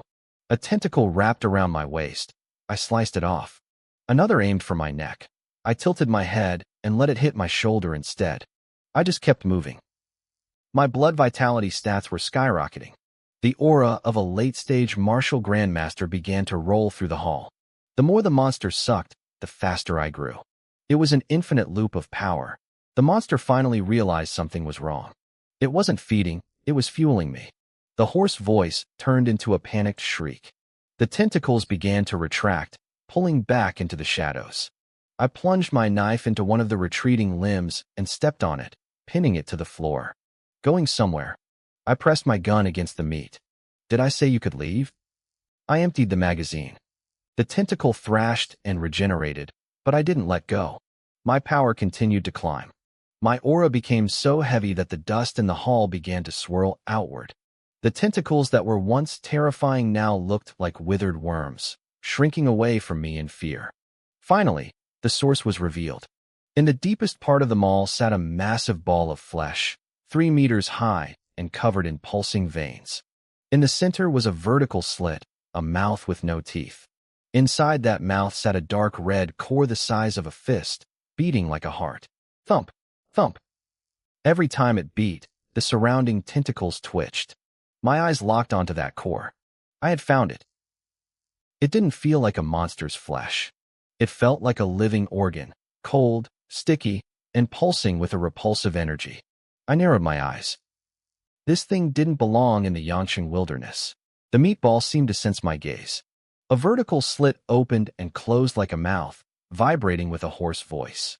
Low-level life form, you have successfully angered me. Return to the nest. I didn't understand its language, and I wasn't in a hurry to charge in. I gripped my submachine gun, the squid, in my left hand and held my knife in my right. Suddenly, the dark red core in the center of the mass glowed. An invisible wave rippled outward. Every single tentacle in the hall retracted, pulling back into the main body. Thump, thump. The core beat faster and faster. The retracted tentacles began to fuse. Membranes tore open and sealed shut in seconds. Shards of bone pushed out from the meat, clicking and snapping together like someone was building a skeletal frame inside a pile of raw steak. My brow twitched. Are you kidding me? You're a freak. I didn't wait for it to finish. I raised the squid and squeezed the trigger. Blue tongues of fire tore through the darkness. Bullets shredded the writhing flesh, sending chunks of dark red meat flying. My blood vitality stats started jumping again. 92,000, 95,000, 99,000. I was so close. Just a tiny bit more, and I would hit the threshold of a martial king. But then, the transformation finished. The massive ball of flesh collapsed inward. Muscles tightened. Bone armor flipped outward. A 3-meter-tall humanoid monster now stood in the center of the mall. Dark red biological armor covered its entire body. Its shoulders were as wide as a brick wall, and its arms hung down past its knees. Its fingers ended in black, serrated blades. In the center of its chest, the dark red core sat embedded behind a layer of bone, glowing rhythmically. The weight of its presence was suffocating. Cracks spiderwebbed across the nearby support pillars. Dust rained from the ceiling. Just by standing there, the monster made the glass shards on the floor tremble. I planted my feet and let my deep red aura erupt from my skin to counter the pressure. This thing's vitality had to be over 90,000. It was right on the edge of the Martial King realm. I looked at its bone armor. That wasn't natural evolution. I smirked. A pay-to-win player, huh? The monster twisted its neck, adjusting to its new body. Its yellow eyes swept over me with a look of pure disdain. Native, I admit you are different. To force me into my combat form, you should be proud. Now, you can die. Its aura exploded. The shockwave was so violent that the dried corpses scattered around the hall were ground into powder. I frowned. A native? Even if a beast in the Yangqing wilderness gained intelligence, it would see humans as prey, not natives. That was a term an outsider used for locals. I laughed. I knew Earth couldn't produce something as ugly as you. You're an illegal immigrant. I tossed the gun in my hand. You keep calling us natives, but you're still speaking our language. Don't act like you're so noble. You're just a trespasser.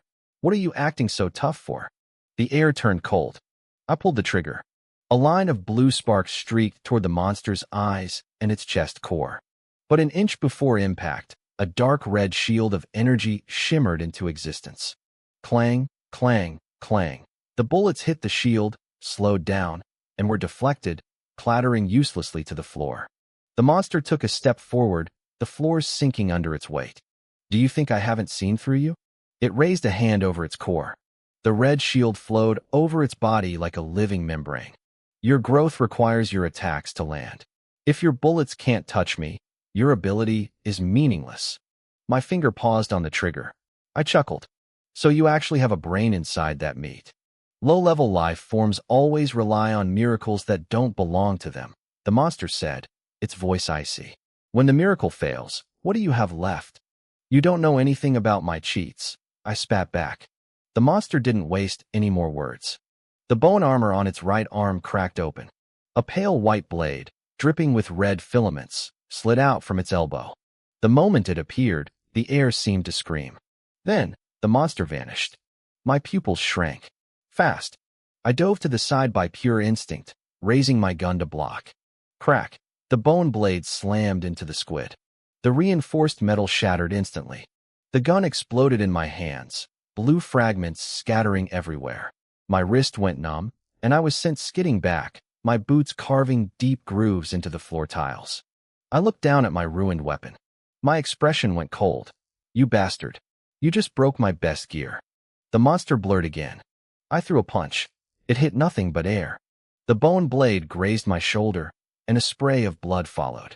I tried to grab its arm, but I missed again. This wasn't like the tentacle form. It had sacrificed its reach and its life-draining network for pure speed, defense, and explosive power. The monster appeared behind me and kicked. I flew through a checkout counter, smashing through metal shelves and masonry. I stood up from the rubble, my shoulder already healing, but my face was dark. The monster walked toward me slowly. Now, what do you have left? I spat out a mouthful of bloody spit. What did I have left? I glanced at my system panel. 99,000 vitality. I was one step away from becoming a martial king. But the problem wasn't my power, it was my speed. If I couldn't hit him, the highest attack stat in the world didn't matter. My eyes turned fierce. Burn, I whispered. Deep red vitality erupted from my body like a pillar of flame.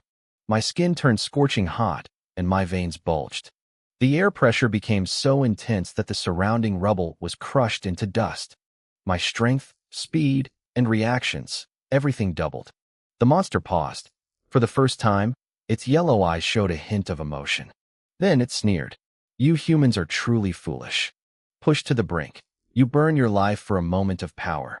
You call this crude method a trump card? I didn't answer. I stepped forward. The floor disintegrated into a crater. I vanished. The monster's pupils contracted. Before it could react, I was in its face. I threw a punch.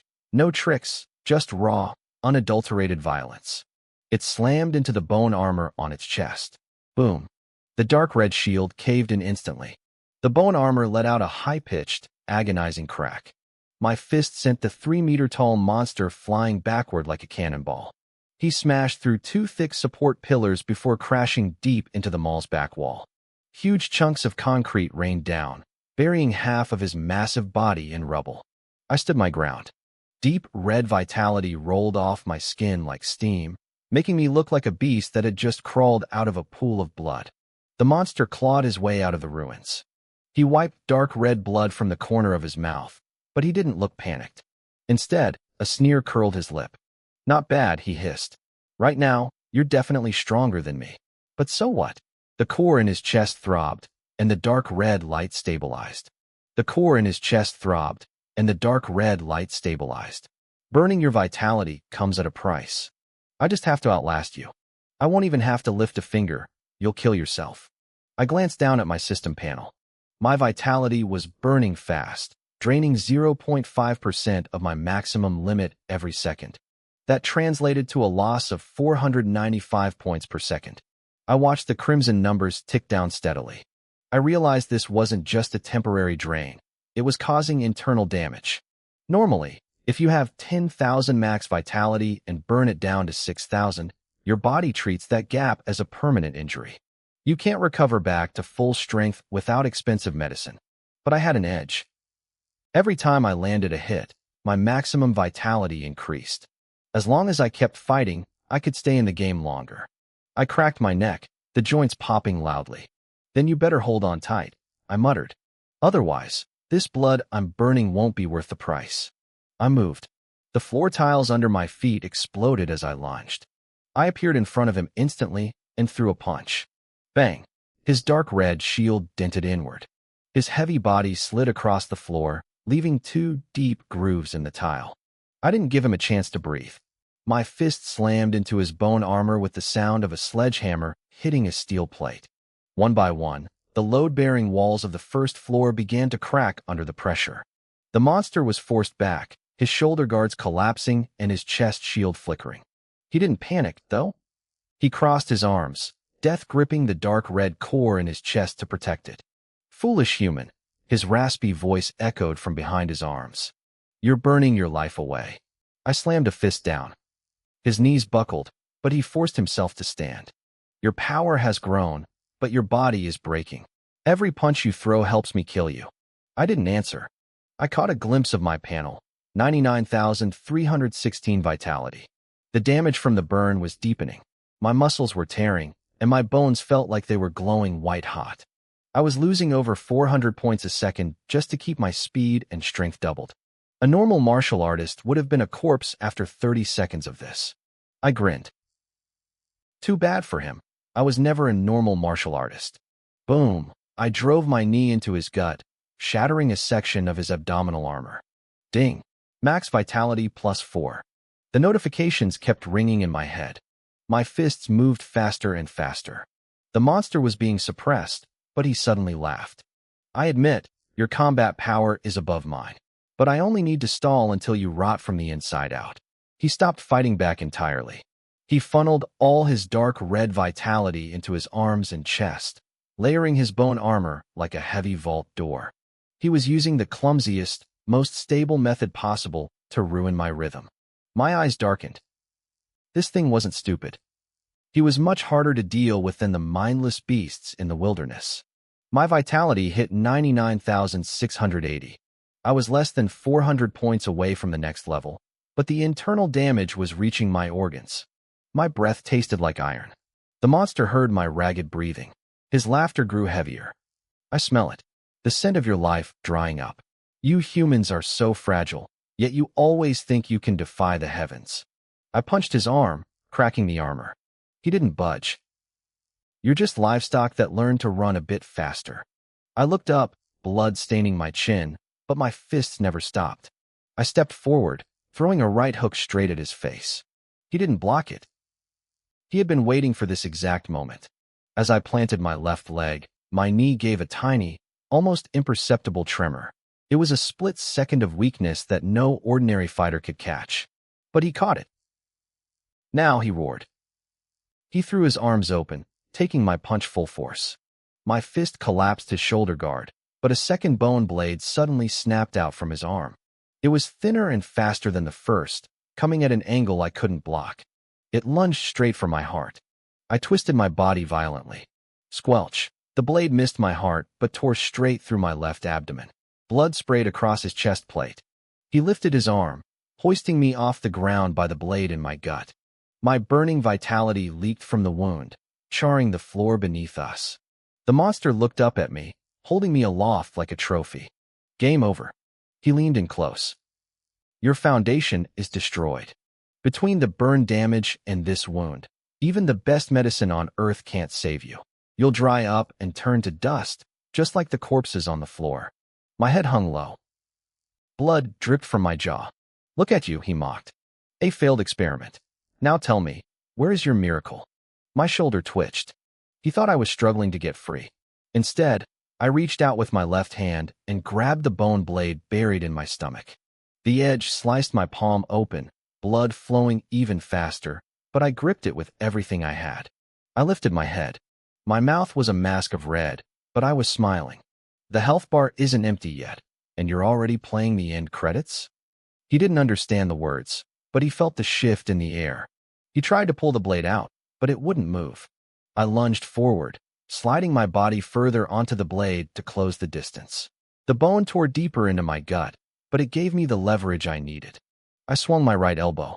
Bang! It slammed into his face, shattering his jaw guard. "You're insane," he shrieked. I hit him again. Bang! Insane? I haven't been normal for a long time. Ding! Max vitality +4. Ding! Max vitality +4. I refused to let go of the blade. Elbows, fists, forehead. I used every part of my body to smash into him. His head snapped back, and he started stumbling. For the first time, he was losing his cool. "Let go." I spat a mouthful of blood into his face. "Where are you going? You're my experience points. Stay still." Bang! Another punch. His chest shield flickered wildly.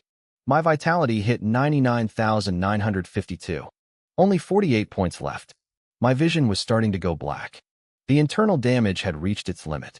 If my max vitality weren't constantly rising to keep me afloat, I would have collapsed already. The monster sensed it. The fear in his eyes turned into madness. "You're at your limit too."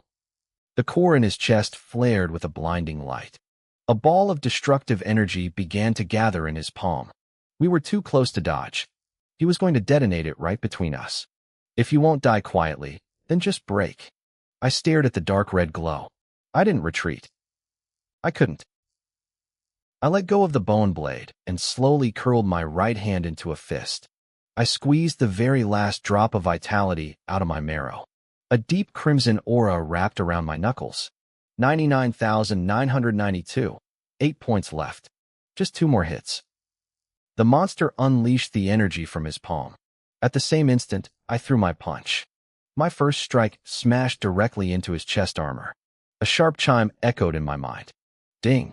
Max vitality +4. My fist shattered his bone armor. The second punch didn't stop. It drove straight through the jagged cracks and slammed into that glowing dark red core in his chest. Ding! Max vitality +4. Total vitality, 100,000. The world seemed to freeze for a split second. Then, something inside me snapped. A floodgate opened. My deep crimson vitality began to churn, shifting and refining itself into a heavy, violent shade of dark gold. It felt thick. It felt primal. The massive hole in my stomach began to pull shut. Torn muscles knitted themselves back together with a wet, grinding sound. My ruptured blood vessels were forcibly clamped shut by the sheer pressure of my new vitality. My bones popped and cracked, realigning themselves as the void left by my earlier burning of blood was instantly filled by this new, overwhelming power. I hit the ground.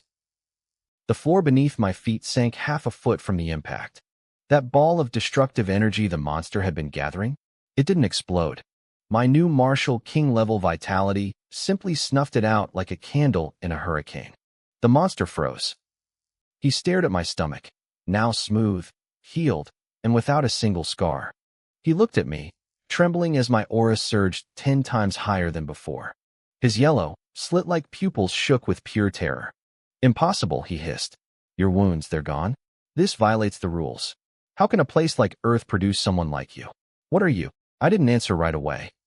I looked down at my hand and grabbed the half-broken bone blade still stuck in my side. With a single squeeze, I crushed it into powder. I let the dust drift through my fingers and rolled my shoulders. "That was just the warm-up," I said, looking him dead in the eye. "I'm at full health now. Let's start the second half." I loomed over him, my shadow swallowing his broken form. "Any last words?" The monster's massive body suddenly slumped. Thud! He fell to his knees. The bone armor on his kneecaps shattered the floor tiles, sending cracks webbing out in every direction. "Wait!" he shrieked. "Stop! You let me go? I promise I won't kill you later." My fist stopped an inch from his forehead. The shockwave from the punch hadn't even dissipated yet, and the armor on his face was already spiderwebbing, shedding fine white dust. He stayed there, kneeling, his breath coming in heavy, ragged gasps. "Let me go," he pleaded. "If you do, I swear I'll spare your life in the future." I blinked. Then, I actually started laughing. It was the most ridiculous thing I'd ever heard. Are you serious? You're on your knees, and you're already planning how to kill me later? The monster didn't seem to realize how pathetic he sounded. He looked up, that deep-seated arrogance still flickering in his eyes. To him, the fact that I was even listening was a privilege. I am merely the weakest of my clan, he said. My elders left me here to roam, to treat this primitive planet as a feeding ground. If you kill me, the clan mark on my soul will alert them. They will know I've fallen. He leaned in, his voice dropping to a low, menacing growl. They will come, and when they do, your entire planet will cease to exist. I stayed silent. He took my silence for fear and pressed harder. Think of your parents, he urged, his voice frantic. Think of your family. You don't want them to die because of your arrogance, do you? Before he could finish, my expression shifted. I almost burst out laughing again. The Chin family? Those people were my family? I thought about that room I lived in back at the Chin estate, a place worse than a dog's kennel. I thought about the years I spent working back-breaking jobs just to afford food, while the family resources were handed to Chin Hao on a silver platter. I remembered the way Chin Hao and Lin Ruoxua looked at me on the awakening stage. On paper, I was the eldest son of the Chin family. In reality, I was a weed. No one cared for me, no one loved me, and if I died, no one would even bother to bury the body. The monster saw me pull my fist back. He relaxed, a smug look crossing his face. He thought he'd won. He thought my low-level human emotions had trapped me. The next second, I exploded. Boom. My punch connected, and the monster's head detonated like an overripe melon. Dark red flesh and shards of bone armor painted the wall behind him. I stood there, steam rising from my knuckles. Whether they live or die, I muttered. What does that have to do with me? The body slumped to the floor. The dark red core in his chest flickered twice before the light began to fade. I stepped forward, shoved my fingers into his chest cavity, and ripped the core out. It felt cold, covered in vein-like ridges that made it look like a shriveled heart. I frowned. There was no energy, no pulse. It felt like an empty shell. My face darkened. I'd spent all this time fighting a boss just to get a piece of junk. I hate it when bosses don't drop loot, especially the ones that talk too much. I squeezed my hand shut. Crunch. The core shattered into 1,000 pieces. Ding. Max vitality +4. I froze. 1 second. 2 seconds. I looked down at the fragments in my palm, and my eyes lit up. My system was very specific. I only gained vitality when I attacked a hostile target. If the monster was truly dead, he wouldn't be a target anymore. Breaking a piece of a corpse shouldn't have triggered the system, which meant this bastard wasn't dead yet. I slowly turned my head toward the headless body on the ground. The flesh was twitching. Tiny, hair-like sprouts of meat were quietly wiggling out of the neck stump, trying to burrow into the cracks in the floor tiles. It was subtle, nearly invisible. If I weren't a martial king now, I would have missed it. I let out a cold laugh. Playing hide and seek. The meat sprouts froze. Then, they started digging even faster. I walked over to the pile of gore and raised my foot. Squelch. Ding. Max vitality +4.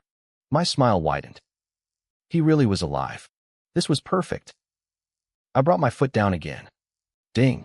Max vitality +4. The mass of flesh writhed frantically, trying to retreat deeper into the earth, but the floor was already a mess of broken concrete. Every time he tried to move, I stamped him back down. Finally, I pinned the largest chunk of flesh under my boot. Don't run, I said, my voice dripping with mock kindness. Weren't you saying Earth was just a pasture for your family? I pressed down hard. Splat. Ding. Max vitality +4. I kept going. One kick after another. The sound of the system alerts became a constant rhythm in my head. Ding. Max vitality +4. Ding. Max vitality +4. Higher life form, right? I asked, my eyes cold as ice. Powerful elders, right? Bang. Another stomp. You better hold on a little longer. To me, you're not a monster anymore. I grinned. You're just an experience farm. Suddenly, a piercing shriek erupted from the pile of meat. Stop. Stop kicking. I surrender. I'll be your slave. I'll do anything. I paused, my foot hovering in midair. Oh, What happened to primitive and feeding ground? I slammed my foot down again. Ding. Max vitality +4. Come out, I commanded. Keep hiding, and I'll stomp you until there isn't a single cell left. The pile of meat went silent for a moment before it began to heave and ripple. A lump bulged out from the center, and with a wet tearing sound, a fleshy orb the size of a fist popped out. It was hideous, a skinless eyeball with a single, clouded pupil, surrounded by 8 long, twitching tentacles. Every single tentacle was covered in suction cups and tiny, jagged thorns. Just moments ago, this thing had been a 10-foot-tall armored monstrosity, radiating an overwhelming pressure that could crush a normal man. Now, it was just a pathetic lump of flesh. I stared at it for a few seconds, my brow furrowing in genuine disgust. I couldn't believe it. Were all so-called high-dimensional life forms this poorly designed? It looked like a fleshy meatball with 8 legs, or rather, a head with 8 tentacles. The meatball shivered, its single eye wide with primal terror. It tried to shrink back, retreating into the shadows of the broken concrete. I didn't let it. I brought my boot down hard, pinning one of its twitching tentacles to the floor. The thing let out a squeal that sounded exactly like a dying pig. Ow, it hurts. Stop. Please, don't step on me. I ignored its pathetic cries and crouched down. I picked up a jagged shard of a broken bone blade from the debris. I held the sharp tip right against that bulging, cloudy eyeball. I asked. You answer, I said, my voice flat and cold. Waste a single word, and I'll perform surgery on you. The meatball trembled violently, its tentacles curling inward. I'll answer. I'll tell you everything. What are you? I asked. The creature swallowed a mouthful of non-existent saliva. I am a species from the blood abnormal realm. To be precise, I'm just a sliver of a flesh seed split off from the main body. The real me is still outside this world, beyond the boundary. My eyes narrowed. That didn't sound like a very friendly neighborhood. Why are you on Earth? I pressed the blade a fraction of an inch closer. The tip was practically touching the pupil now. The eyeball shook so hard it looked like it might pop. I really don't know. When the main body splits off flesh seeds, they're thrown out in random directions. Through the star-sealed sectors, through space turbulence. We could land anywhere. Falling onto Earth was a complete accident. I stared into that eye, searching for a lie. An accident? Yes, a total accident. The words tumbled out of its mouth in a frantic rush, desperate to avoid the blade. Flesh seeds are just scouts. If we survive, we devour local life to grow. Once we reach a certain level, we can transmit coordinates back to the main body. If the coordinates are stable, the main body can tear open a passage. I finally understood. This thing was a scout, a seed scattered randomly into the void. If it lived, the invaders won. If it died, they lost nothing. Earth was just one of the unlucky places where a seed had happened to land. The meatball saw my silence and must have mistaken it for fear. It suddenly lifted its head, trying to regain a shred of dignity. So, you can't kill me. If you kill me, you'll only invite a greater disaster. The blood abnormal realm isn't something a primitive native like you can imagine. There are countless powerhouses there. There are millions more like me. To us, your Earth is just. The creature suddenly stopped talking. It realized my expression wasn't right. There was no fear on my face. There was no panic. Instead, my eyes were growing brighter, glowing with a strange, hungry light. I didn't look like a man facing a world-ending crisis. I looked like a gamer who had just stumbled upon a massive, untouched map full of high-level mobs. The meatball was stunned. You aren't afraid? I slowly looked up, a grin spreading across my face. So what you're saying is, there's more than one of you. The creature's pupil shrank. What do you mean? Nothing, I said, my voice airy. I just realized my world just got a lot bigger. I had been worried that the beasts in the wilderness would eventually run out. But a whole other realm? Countless seeds to harvest? It sounded like a dream. The meatball finally realized the truth. I didn't see its home as a threat. I saw it as a resource point, an infinite, refreshing dungeon. You're a lunatic, the meatball screamed, its tentacles flailing. You're absolutely insane.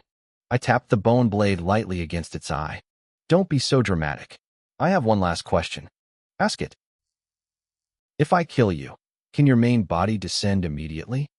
The meatball froze. It didn't say a word. I had my answer. It can't, I concluded. The creature remained silent, confirming my theory. In fact, because you're so weak and pathetic, you haven't even been able to send the coordinates back yet, have you? The 8 tentacles shook with renewed violence. Its silence was the loudest confession possible. Wait, it shrieked as I stood up. I can submit. I know the secrets of the blood abnormal realm. I can help you devour beasts. I can help you find. Boom. I threw a single, heavy punch. The meatball exploded instantly. Dark red flesh splattered across the concrete tiles, twitching for a few seconds before going completely still. Sorry, I muttered, wiping a stray droplet from my cheek. You were just too ugly. The system didn't chime again. This time, it was truly dead. I shook the blood off my hand, and then a new notification flashed in my vision. Ding. Absorbed extra-dimensional species. Talent Endless Life has grown. New effect unlocked. Consume blood vitality to deduce and upgrade martial arts. I froze for a second, my eyes widening. I could upgrade my skills now. Up until this point, my talent was simple and brutal. I fought, I got stronger, and I relied on basic attacks to crush my enemies. It was effective, but limited. Now, the game had changed. I had a way to spend my accumulated power to sharpen my techniques. I grinned, and this time, the look in my eyes was dangerous. This was a massive power spike. I immediately opened my status panel and found the movement technique I had picked up during the earlier chaos. I didn't hesitate. I poured my blood vitality into the deduction process.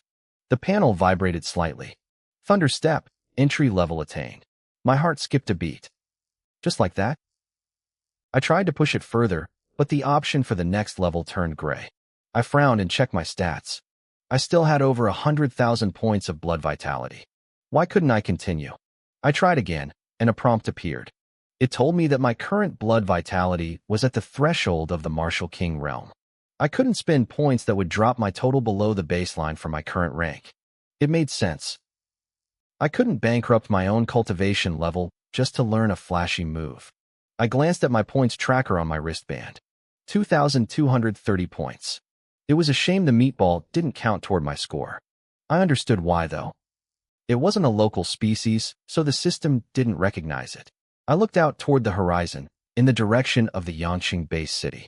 The coldness in my eyes deepened. The college entrance exams were coming up fast.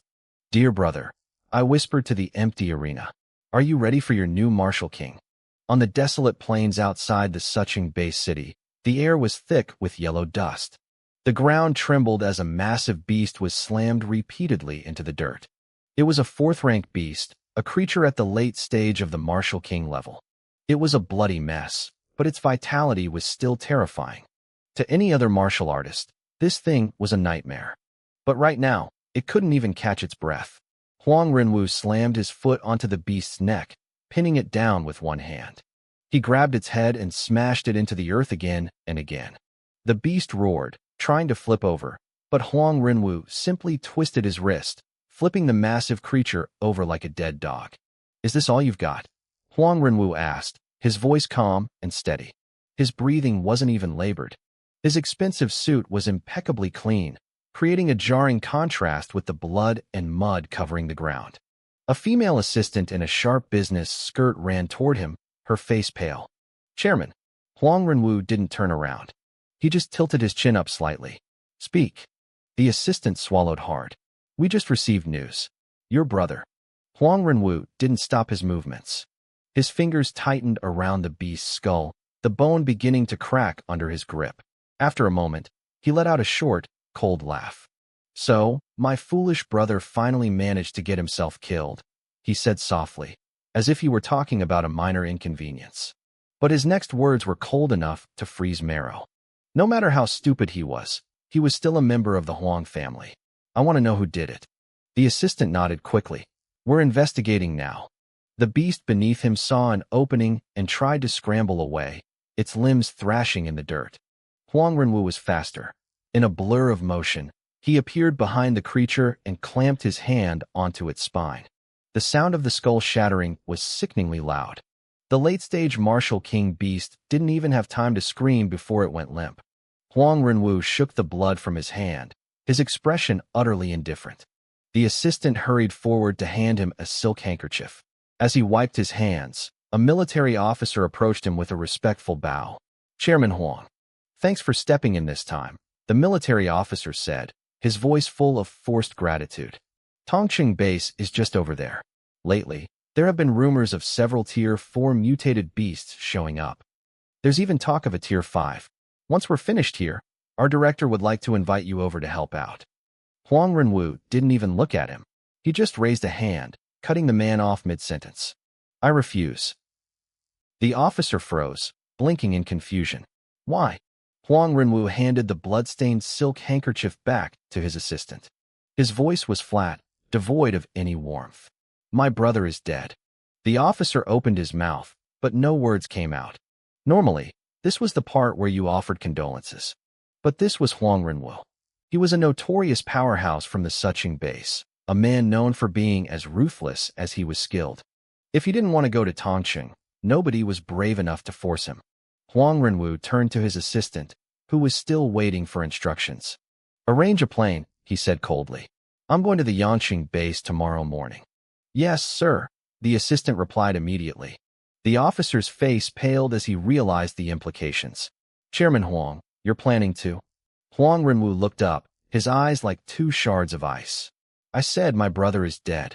The officer stayed silent until Huang Renwu walked away. Then, he leaned in and whispered to his companion, "That guy is going to start a massacre." The other officer sighed, his expression weary. "There's nothing we can do. The last beast tied in the capital killed too many martial sovereigns. High-level combat power is rare now. Even if Huang Renwu is a nightmare to deal with, we have to keep him on our side. Just call ahead to Yanqing. Tell them to try and keep the damage to a minimum. One gun wasn't enough. I want to double the fun." The afternoon wind swept through the wilderness toward the east gate supply point of Yanqing.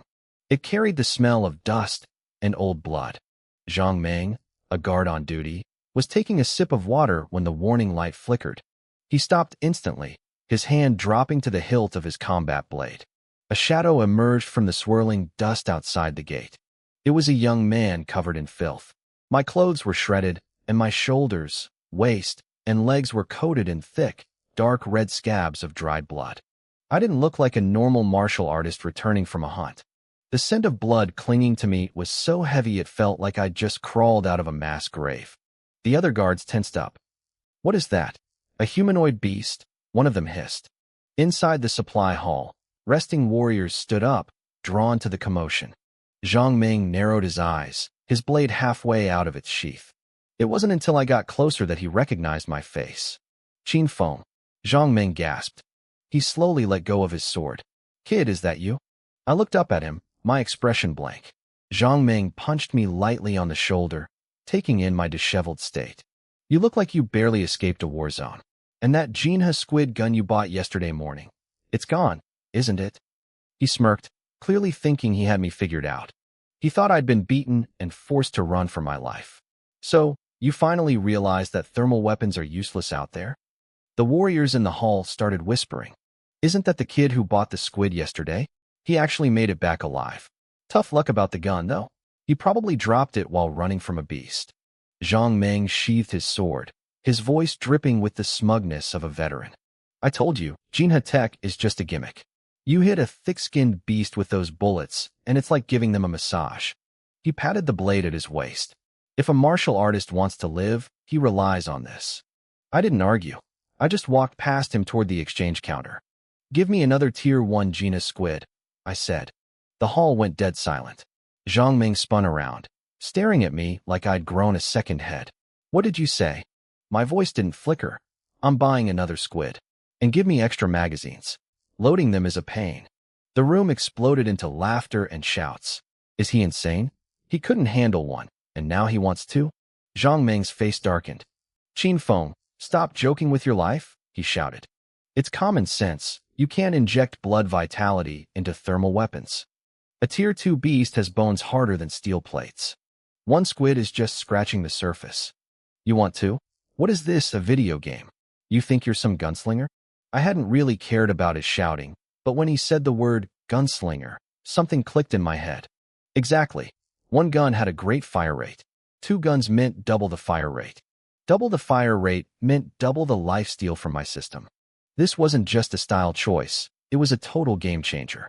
I looked at the staff member behind the counter. Do you have them in stock? The worker stammered, unsure if he should answer. Zhang Ming felt ignored, and his temper flared.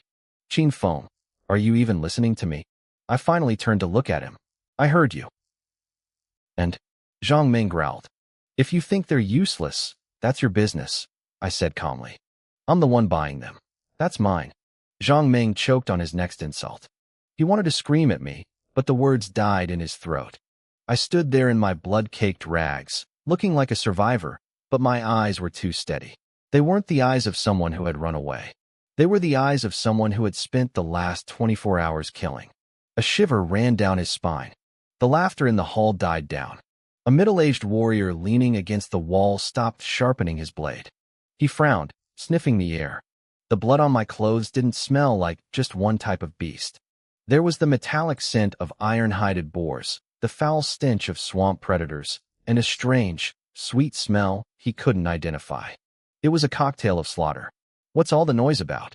An inner door opened, and a man in combat gear stepped out. It was Lu Qinfeng.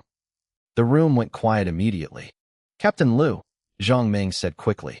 This kid bought a squid yesterday, lost it in the wild, and now he wants to buy another one. Lu Qinfeng looked me up and down. His eyes lingered on my breathing, which was perfectly rhythmic despite my appearance. His brow furrowed. The fact that you survived this long in the wilderness means you aren't stupid. Zhang Ming exhaled, thinking the captain was going to talk some sense into me. Which is why, Lu Qinfeng continued, I don't want to see you waste your points on the wrong choice. Jinha weapons are fast, sure, but the core of a martial artist's combat isn't speed. It's blood vitality conduction. He pointed to the blade on Zhang Ming's hip.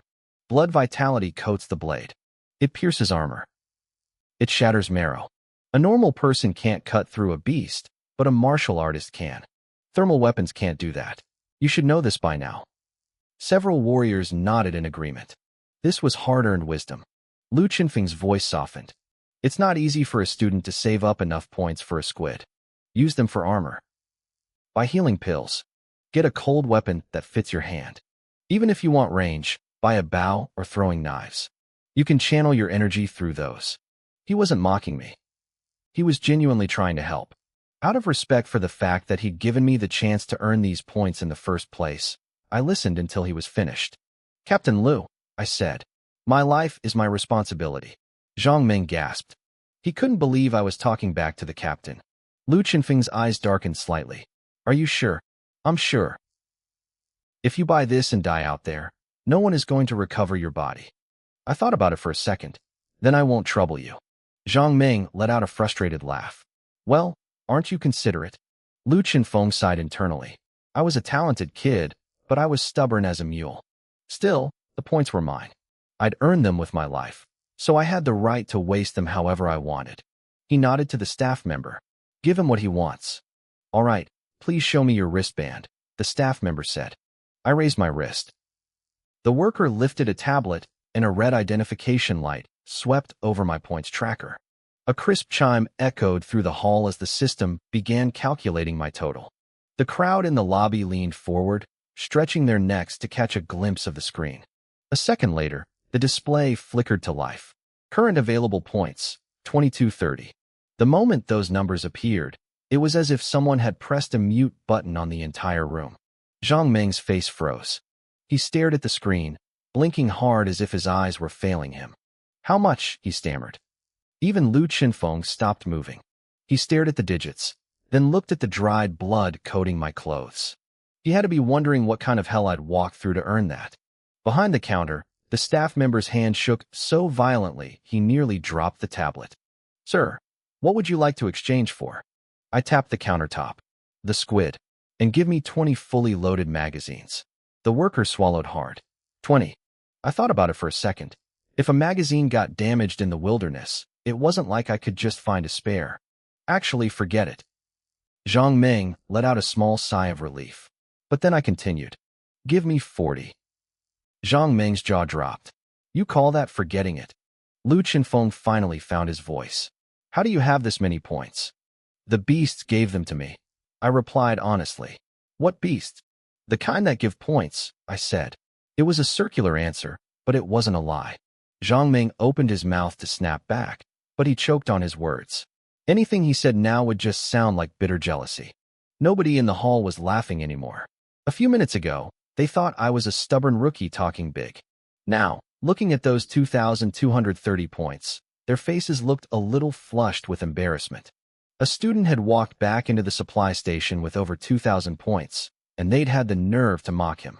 If you were able to bring these points back, that's your skill, Lu Qinfeng said, his voice heavy. I won't try to persuade you otherwise. The counter opened, and a squid was placed on the table alongside rows of gleaming magazines.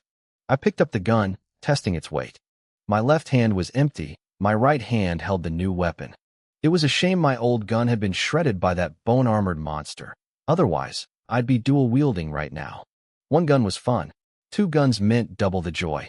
Double the fire rate, double the accuracy, and double the blood vitality harvest. To me, these weren't just thermal weapons, they were mobile ATMs for my system. Do you have more in stock? I asked. The staff members I twitched. We do. You're buying more. Of course, I said seriously. One isn't enough. I want double the happiness. Lu Qinfeng rubbed his temples.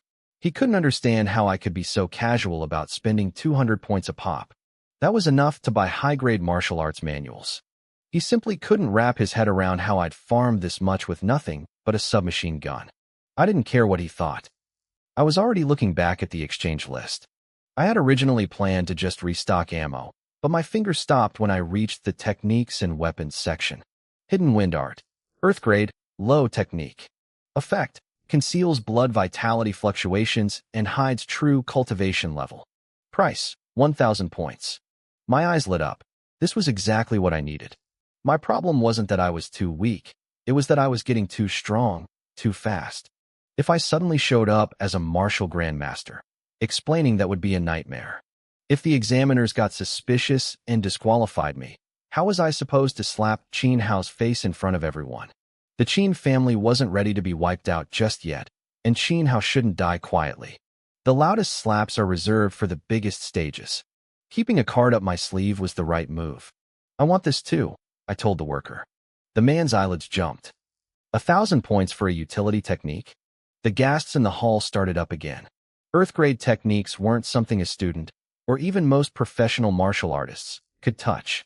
Many warriors spent years saving up just to hit the 1,000-point mark. What do you want that for? Zhang Meng blurted out. None of your business, I shot back. Zhang Meng's face turned purple, but he didn't dare mock me anymore. Lu Qinfeng's gaze, however, had shifted. He wasn't looking at the list, he was staring at me. Ever since I'd walked in, he'd felt something was off. I was covered in blood, yet my breathing was impossibly steady. Most importantly, he realized he couldn't see through me. Lu Qinfeng was a martial grandmaster. To him, the blood vitality of a normal warrior was like a flickering candle. He could judge its strength at a glance. But I was different. I stood there looking like a student who'd barely survived a battle. But the more he looked, the more it felt like he was staring into a thick fog. His heart sank. There was only one explanation for why he couldn't gauge my depth. My strength was likely on par with his, or higher. A high school senior at the grandmaster level? If word got out, it wouldn't just shock Yancheng, it would terrify the capital. This wasn't a genius anymore. This was a freak. A monster in human skin. What worried him more was that I was buying a concealment technique. It meant I knew exactly how much trouble I would cause if I was exposed. If I wanted to hide, he decided he wouldn't be the one to talk. A monster on the side of humanity was better than a monster on the side of the beasts. Student Qin, the staff member asked cautiously, "Are you sure about the hidden wind art? Once the points are deducted, there are no refunds." "I'm sure." The points vanished from my total. A thin alloy booklet was pushed across the counter. I pocketed the manual and swept the guns and magazines into my storage ring. When Zhang Meng saw the ring, his eyes nearly popped out of his head. I didn't have that when I left the city yesterday. Did I find it? Did I kill someone for it? He suddenly realized that his advice from earlier had been a complete joke. Chinfeng, Lu Chinfeng called out as I turned to leave. He walked up and patted my shoulder, leaning in to drop his voice. Don't forget what you promised me. I nodded. Don't worry.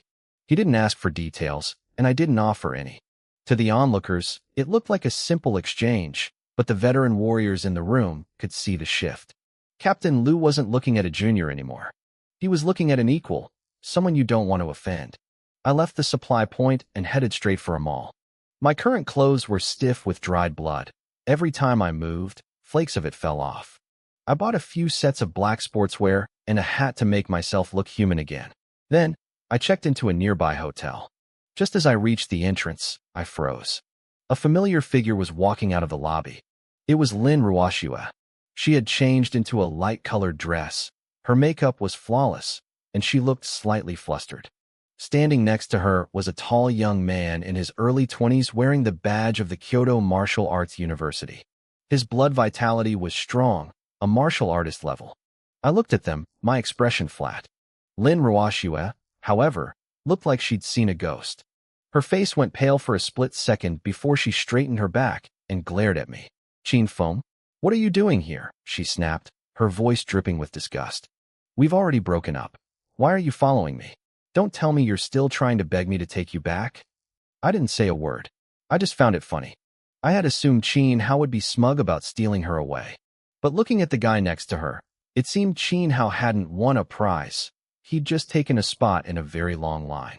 Poor Qin Hao, I thought. Asterisk, you thought you took something that belonged to me. You have no idea. Asterisk. Lin Ruoxue's eyes narrowed when I didn't respond. I guess she thought I was stalking her. Lin Ruoxue grabbed the arm of the man standing next to her, pulling him closer as she raised her voice. She wanted everyone in the lobby to hear. See this? She sneered, gesturing to the guy. Everyone around me is a powerhouse at the martial master level. This is Zhou Mingyuan, a sophomore at the Kyoto Martial Arts University. She looked me up and down with pure venom. And you? You're a waste who can't even reach the level of a trainee. Stop dreaming about me. You're pathetic. Zhou Mingyuan offered a faint, arrogant smile. He was back in Yanqing on leave to visit family and had happened to run into Lin Ruoxue. She was pretty, and the moment she realized he was a martial master, she had practically thrown herself at him. He wasn't the type of guy to turn down a girl who was offering, so he played along. He stepped forward and extended a hand, his voice polite but his eyes cold. Hello, I'm Zhou Mingyuan, Kyoto Martial Arts University. It sounded like a standard greeting, but I saw his knuckles whiten. He was channeling his blood vitality into his palm, intending to crush my hand and give me a lesson I wouldn't forget. In the world of martial artists, some things don't need to be said. A handshake tells you exactly where you stand. I looked at his hand, then at him. I took it. Zhou Mingyuan's smile widened. He suddenly clamped down with all his strength. Then his face froze. My hand didn't budge. To him, it didn't feel like human flesh anymore. It felt like grabbing a solid pillar of cold iron. He frowned, putting more power into his grip, but it was useless. When he tried to pull back, he realized he couldn't. My hand was a vice. His bones started to go numb, and the blood vitality he tried to surge into his palm hit a wall and snapped back, jolting his own system. Cold sweat broke out on his forehead. He finally realized something was very wrong. This wasn't the useless trash Lin Ruoxue had described. I let go of his hand and looked him in the eye. My voice was flat. You actually want a woman like this? I paused, letting the silence hang. You're really not picky, are you? Zhou Mingyuan's face turned several shades of red and white. The insult stung, but he didn't dare talk back. His hand was still shaking from the pressure. I walked past them into the hotel like they weren't even there. Lin Ruoxue's face twisted in confusion and rage. She didn't understand why her powerful boyfriend was just standing there. Zhou Mingyuan, what are you doing? She barked. He just insulted you. Why aren't you teaching him a lesson? Zhou Mingyuan shook his numbing hand, his expression darkening as he looked at her. He wasn't an idiot. This woman had almost lured him into a fight with a monster. Shut up, he snapped. Lin Ruoxue gasped. What did you say? He turned on her, his voice low and dangerous. I said shut up. Get lost, you brainless brat. Lin Roashua stood there, her face flushing a deep, angry crimson. She couldn't believe how fast he'd turned. Just an hour ago, he was promising her the world, and now he was telling her to get lost. She stared at the elevator where I'd disappeared, her eyes filled with pure malice. "Qin Feng, enjoy your moment," she whispered to herself. "Tomorrow is the martial exam. Qin Hao won't let you walk away. I'll see if you can still act this tough when he's done with you." Upstairs, I washed the dried blood off my skin and changed into the fresh black sportswear. Looking in the mirror, I saw a calm, clean-cut high school senior. No one would guess that this body held a blood vitality of over 100,000, a martial king. In a place like Yangcheng, that kind of power could crush entire families. I sat on the bed and pulled out the Hidden Wind manual I'd taken. It was a technique designed to restrain one's aura and lock in blood vitality fluctuations. I read through the lines, trying to follow the flow. After 30 minutes, I closed the book in silence. Am I not a martial arts genius? I wondered. It was harder than it looked. I shrugged. Fine. If I couldn't learn it the hard way, I'd use the system. I grabbed my gear, lowered my hat, and headed out into the night. That evening, the outskirts of the Yangqing base were filled with the sound of intermittent gunfire and combat.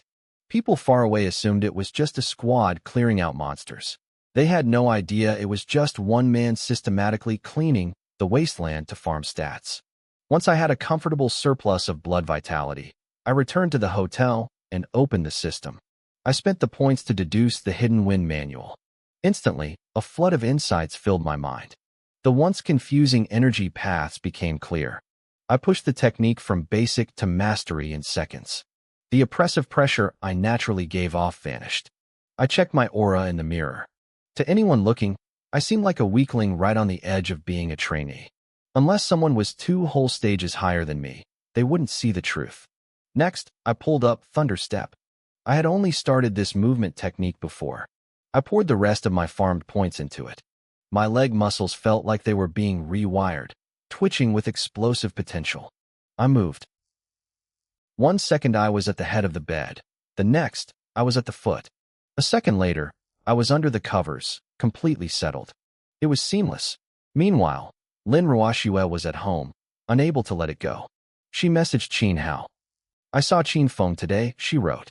"He followed me the whole way, begging me to come back. When I said no, he said some horrible things to me. He humiliated me in front of everyone." Qin Hao replied almost instantly. "Did he touch you?" "No," she lied. "But the way he looked at me was terrifying. I'm worried about the exam tomorrow. I don't want things to get ugly between you two brothers." On the other side of the city, Qin Hao was in the family training room. He gripped his communicator so hard the casing cracked. The gentle genius persona was gone, replaced by something cold and jagged. "Brother?" He messaged back. "He's not fit to be called that." Lin Roashua watched the screen, her breathing quickening. "During the exam tomorrow," Qin Hao continued, "I'll make him kneel in front of everyone. I won't just humiliate him. I'm going to destroy his blood vitality and crush his bones inch by inch. I'll make sure he knows that without the Qin family, he's less than a dog." Lin Roashua feigned a gasp of horror, but she couldn't hide her excitement. "Qin Hao, don't be impulsive. I don't want you getting in trouble for me." "Don't worry," he replied. "After tomorrow, you'll never have to see him again." The next morning, the grounds of Yangqing No. 1 High School were packed. Every senior was there, standing in rows, the air thick with tension. This exam decided the rest of their lives. Do well, and you get resources, elite universities, and a path to the top. Fail, and you're just another face in the crowd. I stood in the back of my class, my hat low, waiting for the show to begin. Teachers paced back and forth in front of the rostrum. Their faces were grimmer than usual, radiating a tension that trickled down into the crowd. Suddenly, heads began to turn at the edge of the assembly. Whispers started like a spreading wildfire. "Is that Qin Feng? He actually showed up? I thought he ran away from home and went into hiding. Look at his blood vitality. It hasn't changed at all since the awakening day. Why even bother coming to the exam?" I stood there in my black tracksuit, my hat pulled low. I didn't care about their stares. I felt calm, almost bored. To everyone else, my energy signature looked weak, pathetic even. It was a perfect mask. Not far away, Lin Roashua spotted me. She was still nursing a bruised ego from the night before, her face pale and sour. But when she saw my weak state, a smirk crawled onto her lips. She felt better instantly. If a loser like me was here, she had nothing to worry about. She leaned closer to Qinhao, her voice dripping with fake concern. Some people really don't know when to stop, she whispered. No talent, yet he comes here to make a fool of himself. Is it courage, or is he just tired of living? Qinhao looked perfect in his school uniform. He looked clean, gentle, and powerful. His blood vitality had surged since the awakening, making him stand out like a sun among candles. He patted Lin Ruoshue's hand reassuringly before turning his gaze toward me. He wore that same polite, big brother smile that made my skin crawl. Brother, he called out, loud enough for those nearby to hear. Since you're here, just do your best. Don't push yourself too hard. The wilderness is dangerous, and there's no shame in admitting defeat. It sounded like kindness, but it was pure condescension. A few students nearby chuckled. They saw an S-class genius pitying a D-class failure. I didn't even blink. Their words were just noise. The principal stepped up to the microphone, and the chatter died down. Students, he began, his voice heavy. Today defines your future. This exam isn't just about scores. It's about how far you can go on the path of martial arts. You know the drill.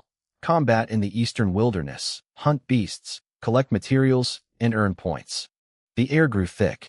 Some students straightened their backs. Others turned white with fear. The wilderness was no joke. There will be risks, the principal continued. But risk is part of. He stopped. A teacher had rushed onto the stage, face drenched in sweat and pale as a ghost. He whispered urgently into the principal's ear. The principal's hand tightened on the microphone. The silence on the field became deafening. The faculty gathered in a tight circle, their expressions growing darker by the second. Something was wrong. Very wrong. Finally, the principal stepped back to the mic. He looked composed, but his voice was an octave lower. Quiet, he commanded. The field went still. We have just received a joint notice from the Education Bureau, the Martial Arts Association, and the City Guard. The beast population in the eastern wilderness has suffered an abnormal and massive depletion. The crowd exploded. Depletion? What does that even mean? Are the beasts gone? How are we supposed to test? I stood in the back, my expression turning very strange. A massive depletion of beasts? I cleared my throat internally. That might have been my fault. The principal raised his hand for silence. The exam will not be canceled. However, the format has been changed. We are moving to an internal, non-categorical arena point system. Every student will face off in one-on-one combat. A win is 1 point.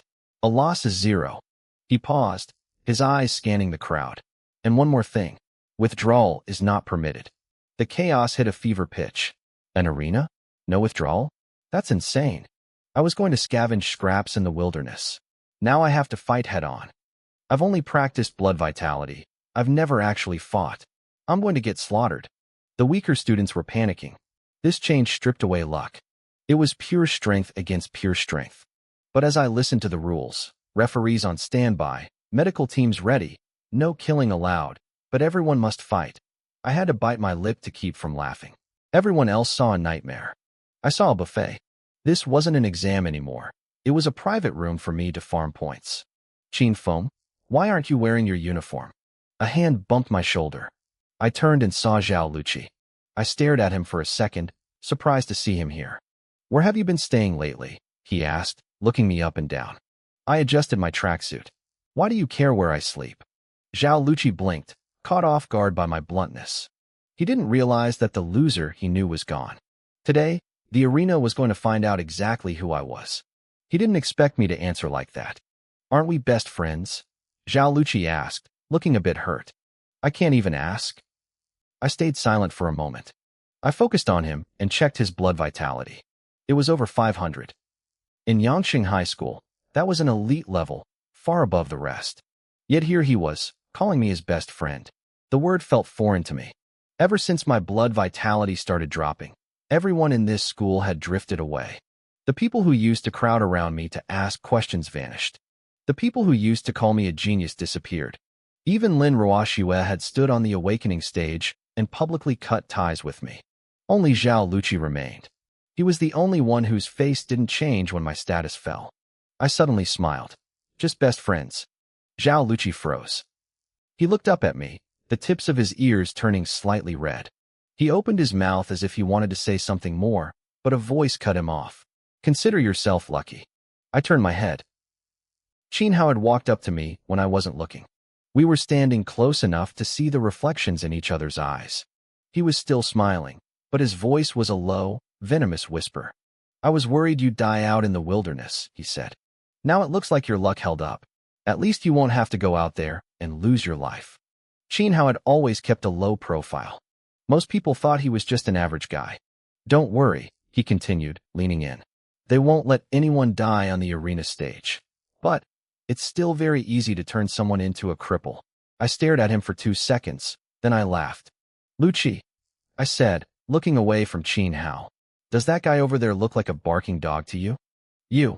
Qin Hao's face twisted with anger. He hated my attitude. To him, I was a loser, a waste with a low-grade talent and pathetic blood vitality. He couldn't understand why I didn't care. He wanted to see me crawl. The coldness in his eyes intensified. He clearly intended to tear the calm expression off my face himself. Draws are beginning, a voice shouted. In the center of the field, several temporary alloy arenas rose from the ground. Referees took their posts. Medical teams moved into position with stretchers, blood vitality supplements, and emergency healing pods. Seeing the medical gear made the students even more nervous. Names started scrolling across the big screen. Lu Feng, Arena 2. Zhao Chun vs. Sun Hao, Arena 3. The matches began, but the first few were painful to watch. Some students were so nervous they couldn't even hold their blades steady. Others had decent stats but got kicked once and went down like a sack of potatoes. One guy swung a long staff around like a maniac, looking tough, but he got countered in 3 moves and ended up kneeling at the edge of the ring, vomiting from a punch to the stomach. The crowd turned pale. Training was one thing, but fighting in front of everyone was a different beast. On the spectator stand, the grade director shook his head. Their stats are high, but they have no courage. Most of them haven't seen real blood, another teacher sighed. The wilderness exam would have tested their grit, but this arena format exposes their weaknesses immediately. Suddenly, the screen refreshed. Arena 1. Qin Hao vs. Ruan Jiming. The atmosphere shifted instantly. Qin Hao is up. The S-rank talent. Ruan Jiming isn't weak, though. His blood vitality is over 90. 90 is nothing. Qin Hao is a martial artist now. I heard the Qin family keeps captured beasts for him to practice on. His experience is way beyond ours. In the ring, Ruan Jiming gripped his short sword, his face tense. He came from a good family and had private coaching, but facing Qin Hao was a different kind of pressure. Qin Hao didn't rush. He looked at his opponent and spoke warmly. Don't be nervous. Just do your best. The girls in the crowd swooned. He's so classy, strong and kind. Ruan Jiming felt the pressure of the crowd. He took a deep breath and tightened his grip. Qin Hao, I won't hold back. The referee raised a hand. Begin. Ruan Jiming moved instantly. He lunged, swinging his blade in a practiced, diagonal arc. It was fast and the angle was sharp. But Qin Hao just took half a step back. Just half a step. The blade whistled past his chest, missing his clothes by a fraction of an inch. Before Ruan Jiming could recover, Qin Hao stepped into his guard, moving with the momentum of the blade. He struck Ruan Jiming's wrist with his palm, sending the short sword flying. Ruan Jiming gasped, but before he could retreat, Qin Hao's knee slammed into his stomach. A split second later, Qin Hao's hand was held like a blade against Ruan Jiming's throat. The arena went silent. Qin Hao wins, the referee shouted. The crowd exploded. An instant win. That was too fast. Ruan Jiming didn't even last one move. It wasn't that he couldn't last. Qin Hao chose not to hurt him. He could have crushed his throat. This was the power of an S-rank talent. Lin Ruoshue's pride was written all over her face. She intentionally looked my way, her eyes full of provocation. She wanted me to see what a real genius looked like, someone she thought I could never reach. The teachers on the stand nodded in approval. Clean movements.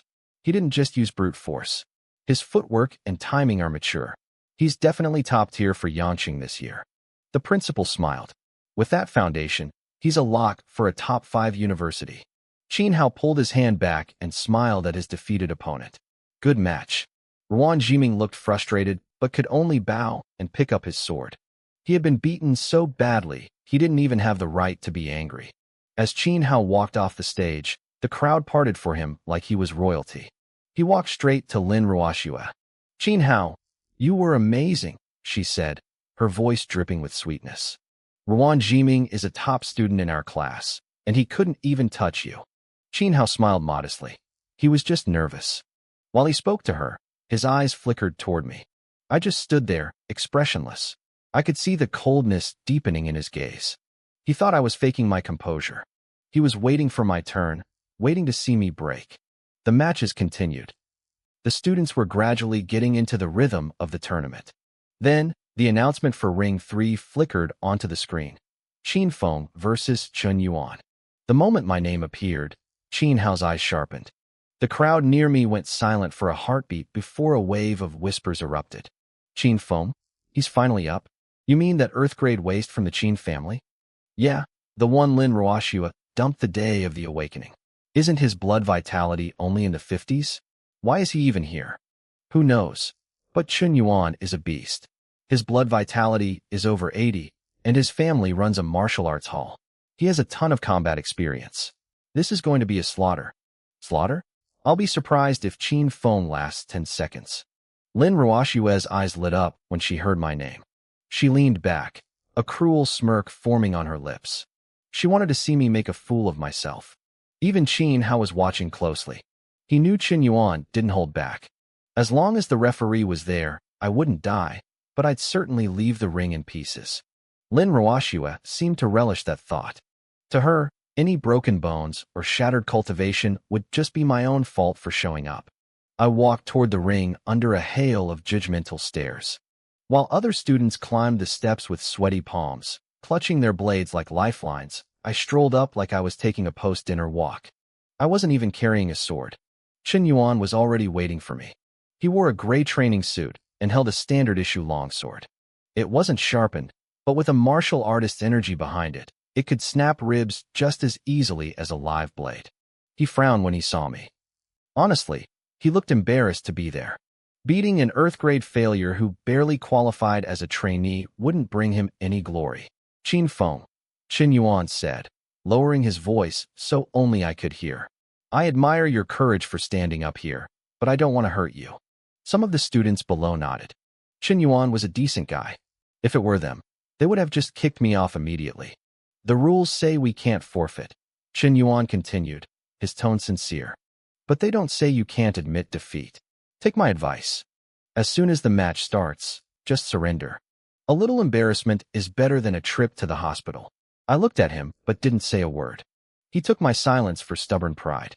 Don't push your luck, he warned, his face darkening. If we actually start fighting, I might not be able to hold back. I still didn't respond. Instead, I reached for my storage space. Chen Yuan's expression soured. He thought I was reaching for a weapon to put up a desperate, futile fight. Fine. He had tried to be nice. If I wanted to do this the hard way, he wasn't going to go easy on me. He drew his sword, the cold light of the blade reflecting the sun. Is he serious? Someone mocked from the crowd. Chen Yuan gave him a way out, and he's still acting tough. The referee looked at both of us. Watch your strength. Begin. Chen Yuan dropped into a low stance, his sword held across his body. Everyone expected me to be sent flying in a single strike. The medical team even took a step forward, ready to scramble. But a split second before Chen Yuan could move, my hand snapped out of my storage space. I wasn't holding a sword. I was holding a heavy, matte black metal object. The energy cells along the side glowed with a faint blue light. The dark, hollow barrel was pointed directly at Chen Yuan's forehead. The entire arena went dead silent. It was like someone had cut the audio feed. Chen Yuan froze mid-step. His sword hand shook as he stared down the barrel of a Jinghe squid, a high-tech submachine gun designed for low-level martial artists to survive in the wilderness. Against a true master, it was useless. But against a group of high school students, it was a god-level cheat code. Chen Yuan's throat hitched. You brought a gun? I nodded calmly. Yeah. Chen Yuan looked like he was about to have a breakdown. Yeah? What do you mean, yeah? This is a martial arts exam, not a live-fire military drill. The crowd finally exploded. Holy crap, is that a gun? Who brings a submachine gun to a duel? That's a Jingha squid. I've seen the city guard use those. One of those can kill a rank 1 beast. How is Chen Yuan supposed to block that with a sword? Lin Ruoshue's smirk was frozen on her face. Qin Hao's expression turned grim. He had expected me to be stubborn, or brave, or even to get beaten to a pulp. He hadn't expected me to pull out heavy weaponry. Teacher, Chen Yuan yelled, looking at the referee. He's cheating. He brought a thermal weapon. The referee looked just as stunned. In all his years of officiating student matches, he had never seen a kid pull a gun. He started to raise his hand to stop the match, but I spoke first. Teacher, I said, my voice flat and steady. Did the principal mention any rule forbidding thermal weapons when he announced the changes? The referee paused. The crowd went quiet again. The exam was originally a wilderness survival test. I continued. Students were told to bring their own personal equipment. The change to a ring format was last minute. You said we couldn't forfeit, but you never said we had to change our gear. This is my weapon of choice. It's not a violation. The referee opened his mouth, but no words came out. I was right. The school had been so rushed to change the format that they kept the wilderness rules. They never imagined a high school senior would actually own a Jingha squid, let alone have the audacity to use it in a duel. On the main stage, the school officials were losing their minds. This kid is exploiting a loophole, the dean hissed. Technically, another teacher whispered, he's not wrong. Chen Yuan's face turned green. This isn't fair. I looked at him. You could have brought one too. I could have. If I could afford one of those, I wouldn't be standing here talking to you. Chen Yuan screamed. The students in the stands were losing it. I was being a total villain, and I knew it. The referee looked back and forth between us, sighed, and finally spoke. Qin Feng, just watch your aim. The match continues. The moment the words left his mouth, Chen Yuan snapped. He wasn't a coward. He knew that the only way to beat a gun was to get close. If he could bridge the gap and jam the barrel, he still had a chance. He lunged, blurring toward the edge of the ring. His sword glowed with a faint layer of blood vitality as he moved with incredible speed. He's closing in, someone cheered. Get him. Lin Ruoshua leaned forward, her eyes wide. Hit him. I didn't panic. I didn't even aim for his chest or his legs. I lowered my wrist slightly and tracked the tip of his sword. Rat-tat-tat-tat-tat. The gun roared. A stream of blue-white energy bullets poured out like a lethal rainstorm, slamming directly into Chen Yuan's blade. Asterisk clang. Clang. Clang. Asterisk. The bullets slammed into the blade of Chen Yuan's sword. Sparks flew everywhere, dancing like crazy between us. I could see the shock waves traveling up his arm, rattling his wrist with every hit. He managed to hold steady for the first shot. By the third, his grip was starting to go numb. By the seventh, the entire sword was vibrating so violently it looked like a blur. By the time the 10th bullet hit, Chen Yuan's arm was completely dead. He tried to lunge forward, desperate to close the distance, but every step he took was met with a hail of lead that knocked his blade half an inch off course. It wasn't a duel anymore. It was total suppression. I stood my ground, my feet glued to the floor.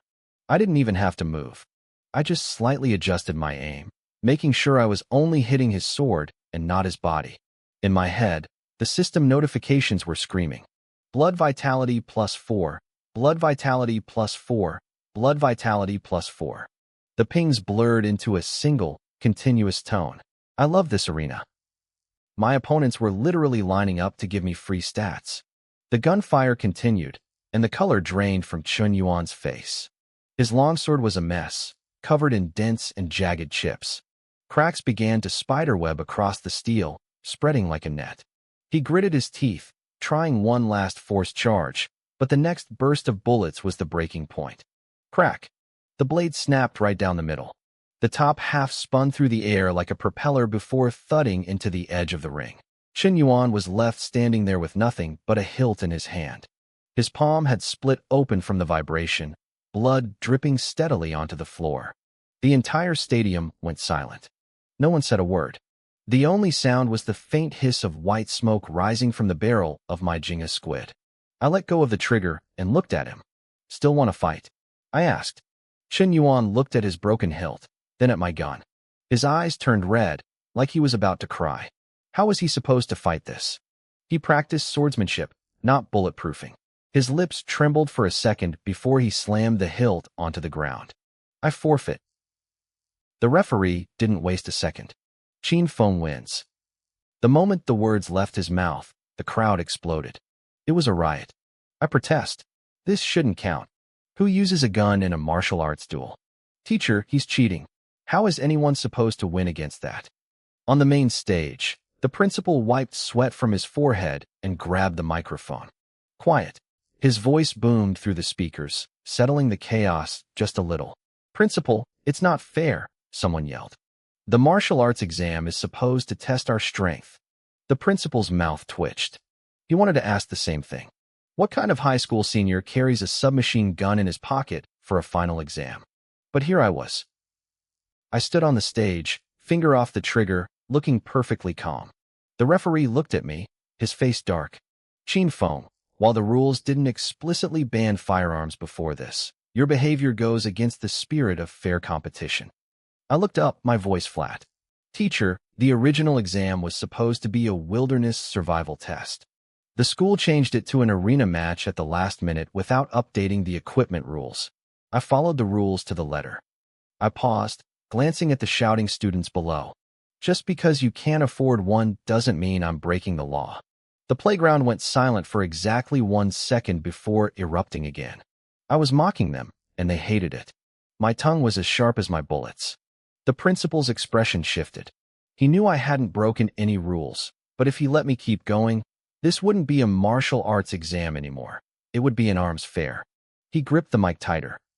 "After an emergency meeting by the committee, we are adding a supplemental rule," he announced.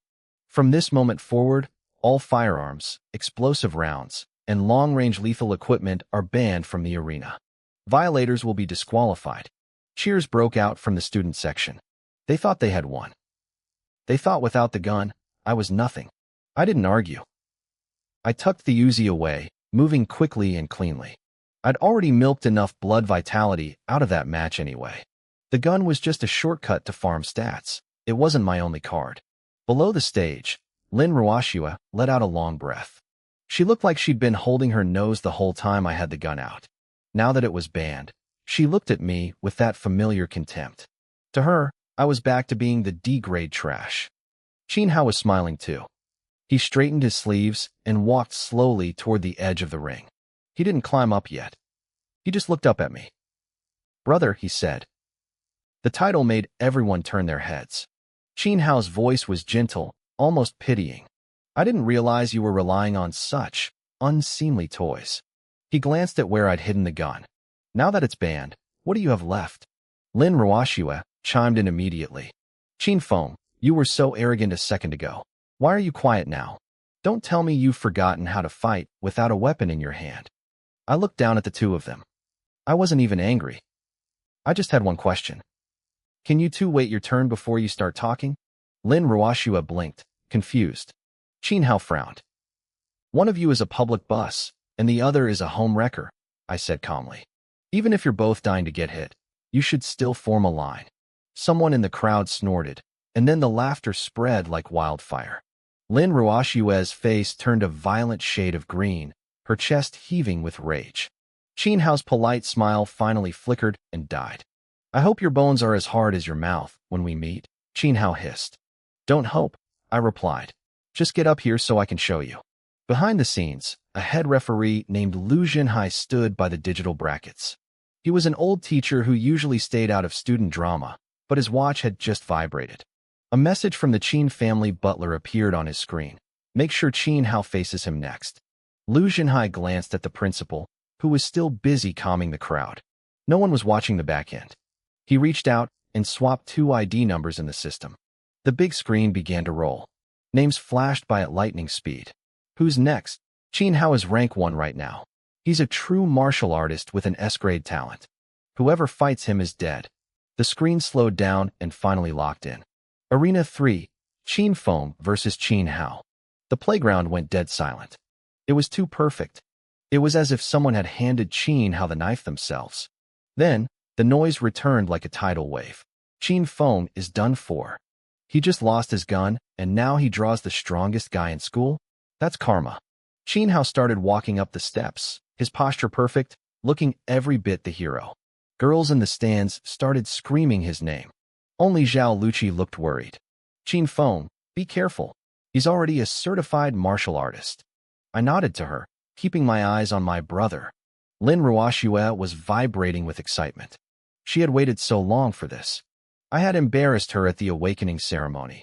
I had humiliated her at the hotel, and I had made her look like a fool in the arena. But now, the gun was gone. The rules were set. Qin Hao stepped onto the stage and took the microphone from the referee. He didn't start the fight immediately. Instead, he turned to face the entire school. Teachers, fellow students, he said, his voice dripping with fake sincerity. I stood on the stage, listening to Qin Hao's voice echo through the speakers. He was putting on a show for the crowd. He told the teachers and students that he didn't want to bring family matters into the school, but since this was the martial exam, he had to follow the rules of combat. He claimed he had no choice but to go all out, and he hoped I wouldn't blame him for it. It was a beautiful performance. Below the stage, students were nodding in approval. They were whispering about how great his character was and how he truly looked like the rightful heir to the Qin family. Lin Ruoxue stood there with her chin held high, looking satisfied. This was exactly what she wanted. The more pathetic I looked, the brighter Qin Hao would shine. I walked slowly toward the center of the ring. Qin Hao watched me approach, a smirk playing on his lips. He leaned in and whispered that if I couldn't handle it, I should just surrender. He promised he would try to hold back. To everyone watching, I was still just a weakling on the verge of becoming a trainee, while he was a genius who could end the match with a single punch. The referee, Lu Jinghai, stepped between us. He reminded us that injuries were inevitable in a fight, and that as long as there was no intentional killing, anything went. I noticed he only said that loud enough for the three of us to hear. Qin Hao's smile widened. I just smiled back. The referee raised his hand. Suddenly, a faint golden glow of blood vitality erupted from Qin Hao. It was the unmistakable aura of an S-grade talent being fully unleashed for the first time. The crowd gasped. They expected me to drop to my knees under that pressure, especially since I didn't have my gun anymore. Qin Hao leaned in even closer, his voice dripping with venom. You trash, he hissed. I'm going to break your bones one by one. I'll make sure you realize that once you left the Qin family, you became nothing. I looked him in the eye. What a coincidence, I said calmly. I was thinking the exact same thing. Qin Hao moved. The alloy floor of the stage groaned under his feet as he lunged forward. He was twice as fast as he had been in his previous fight. His right leg was wrapped in golden light, the hunter's leg, a high-tier martial arts technique of the Qin family. He wasn't just trying to win. He was trying to cripple me, so I'd never walk again. Lin Ruoxue's eyes went wide. Some of the girls in the crowd were already preparing to scream. Up on the podium, the teacher's expressions shifted. This was beyond the scope of a normal exam. A technique like that, even at the entry level, could destroy a student with 90 points of blood vitality. The principal started to stand up to intervene, but it was too late. Qin Hao was already in front of me. His leg whipped through the air with a deafening crack. Everyone expected me to dodge, but I didn't move an inch. I just reached out my right hand. A massive boom echoed across the playground. The safety railings around the ring rattled violently. Qin Hao's leg stopped dead in midair. I had caught his ankle with one hand. There was no explosion of blood vitality from my side. No flashy martial arts glow. I just stood there, my shoulders not even shaking from the impact. Qin Hao's smug expression froze. The cheering from the crowd died instantly. Lin Ruoxue stood with her mouth hanging open, no sound coming out. It was so quiet I could hear the faint sound of the stage floor cracking under our feet. Qin Hao tried to pull his leg back, but it wouldn't budge. He growled, twisting his hips and trying to use his other foot to flip away, but my grip on his ankle was like a steel vise.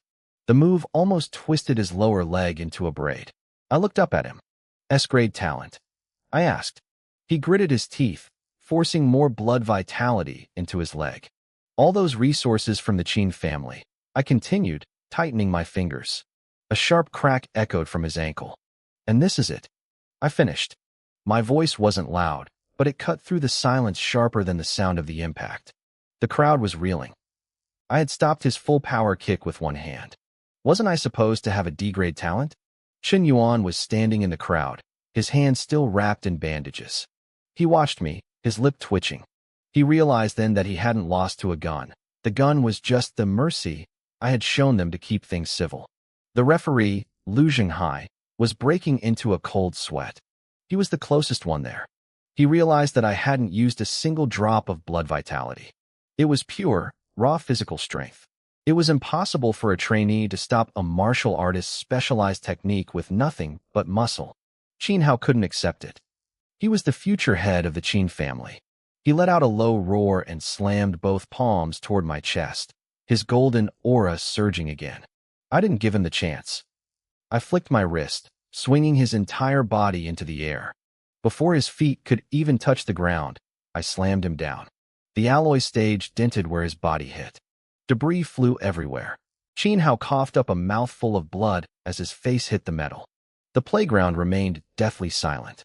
I didn't stop. I lifted him up by the ankle and slammed him down a second time. The stage buckled again, and his golden aura shattered. On the third slam, the protective runes on the stage flickered and died. The teacher in charge of the barrier turned pale. This wasn't a student exam anymore. It was a demolition site. Stop, the referee finally shouted. I stopped and looked at Lu Zhenghai. Teacher, I said calmly. Has he surrendered yet? The referee's throat moved as he swallowed hard. He remembered the instructions from the Qin family butler, but then he looked down at Qin Hao, who was currently face down in a crater.